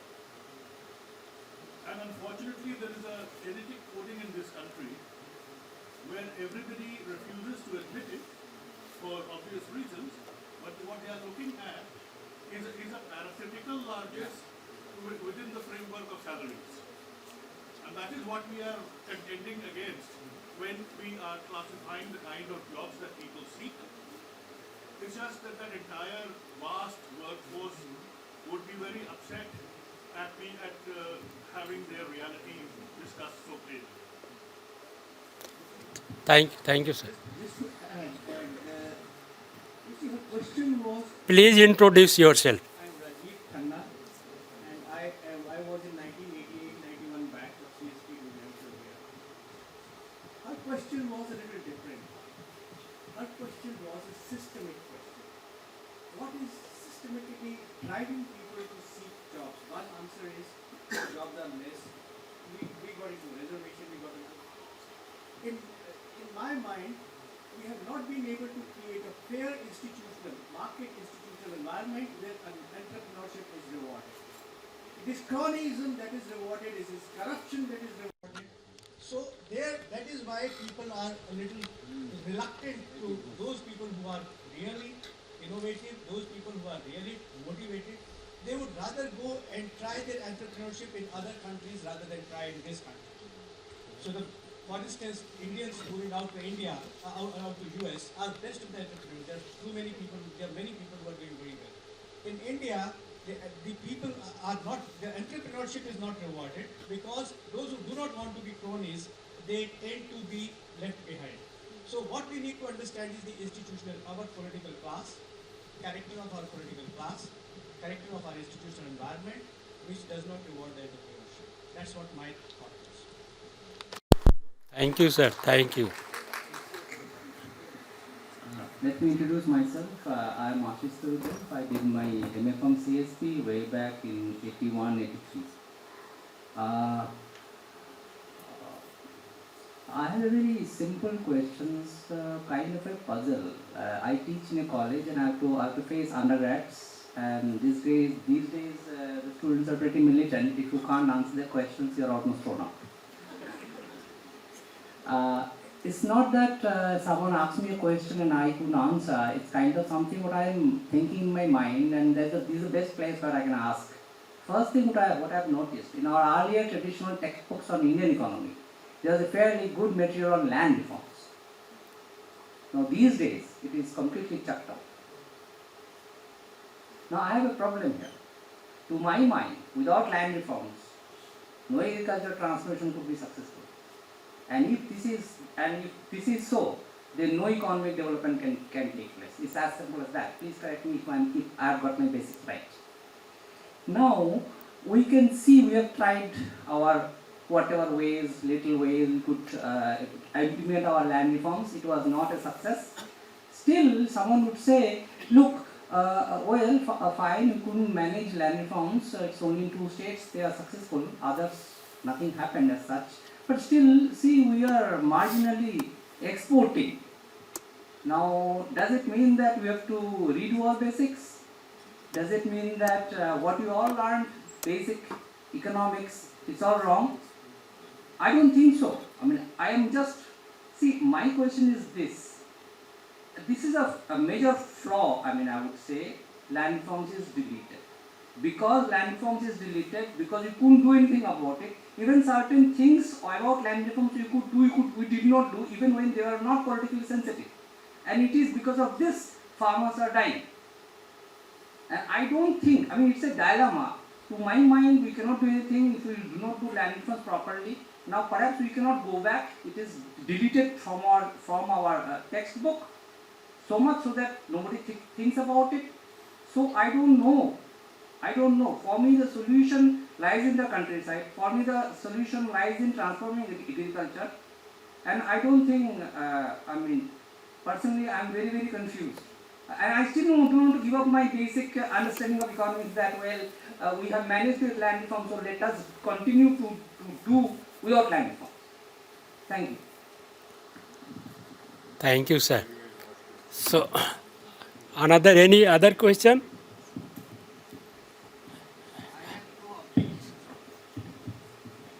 Generally, we say that economists, when two economists are there, there should be three views.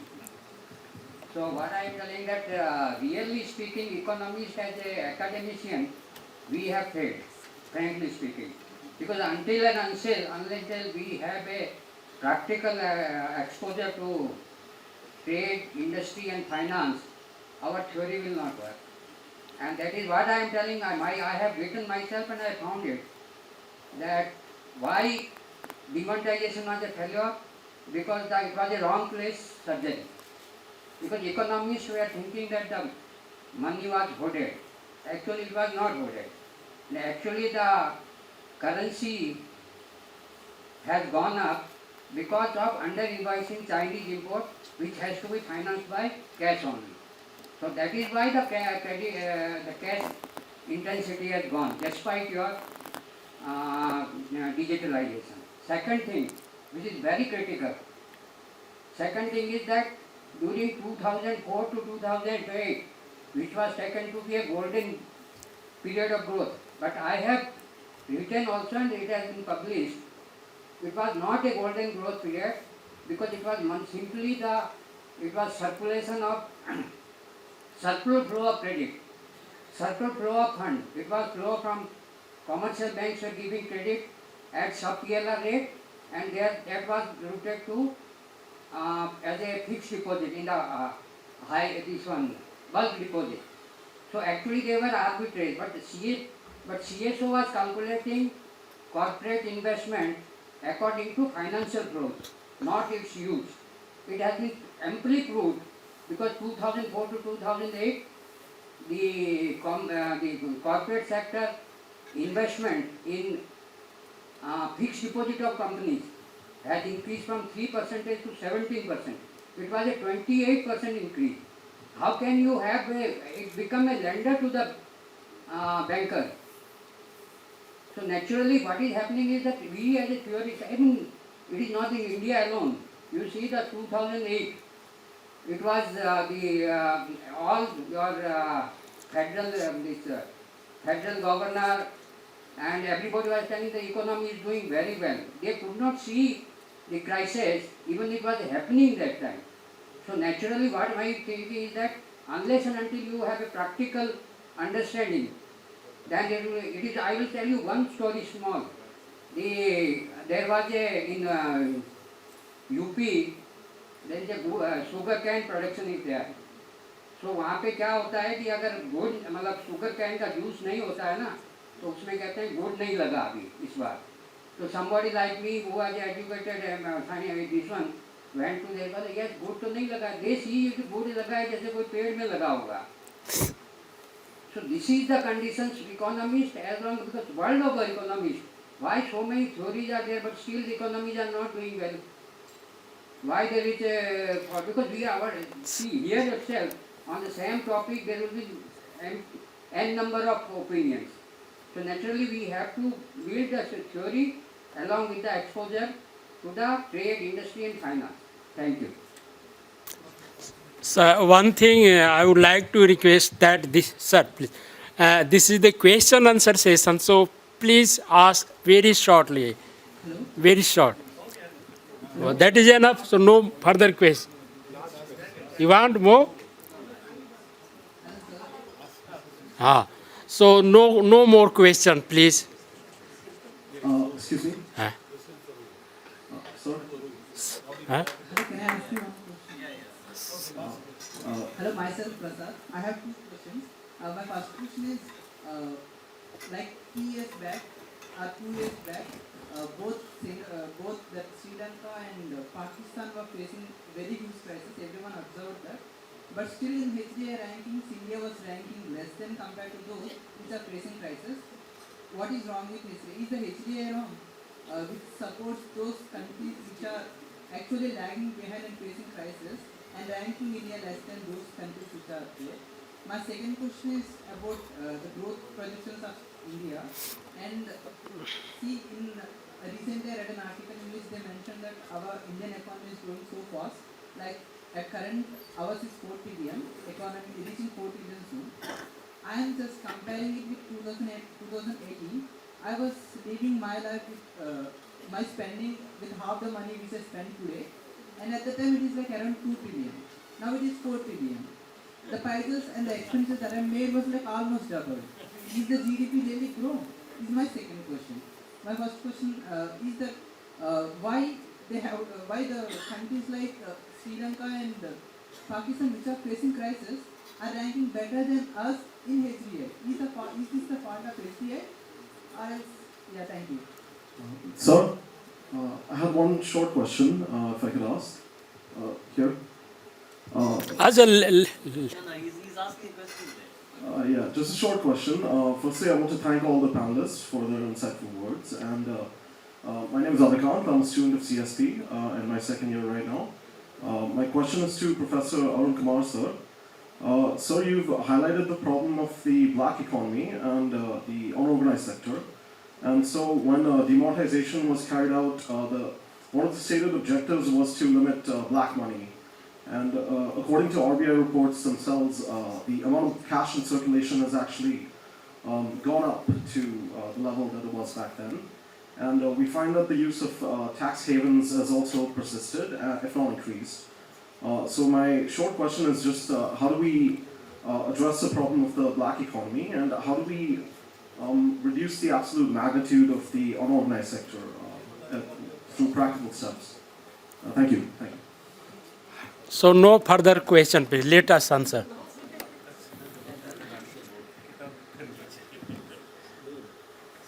We can discuss it at the tea time.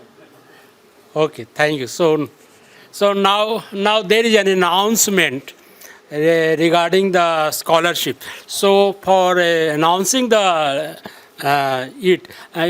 related to the matters related to the scholarship, I would like to invite Nandan and Suma. Please come, sir.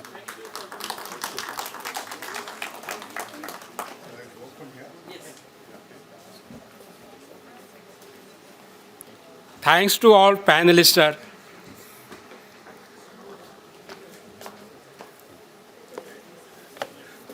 Good evening. Hi, my name is BVR Subbu. I'm from the second batch of MA CESP.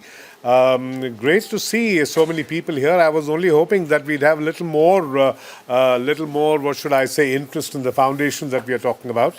I hope the attendance here is no reflection of the ultimate interest in in setting up the foundation. Let me go very quickly and tell you why we started talking about the foundation. Many of us believe that there are a large number of people in this country who probably are very, very good but cannot afford to study at JNU, at the CESP.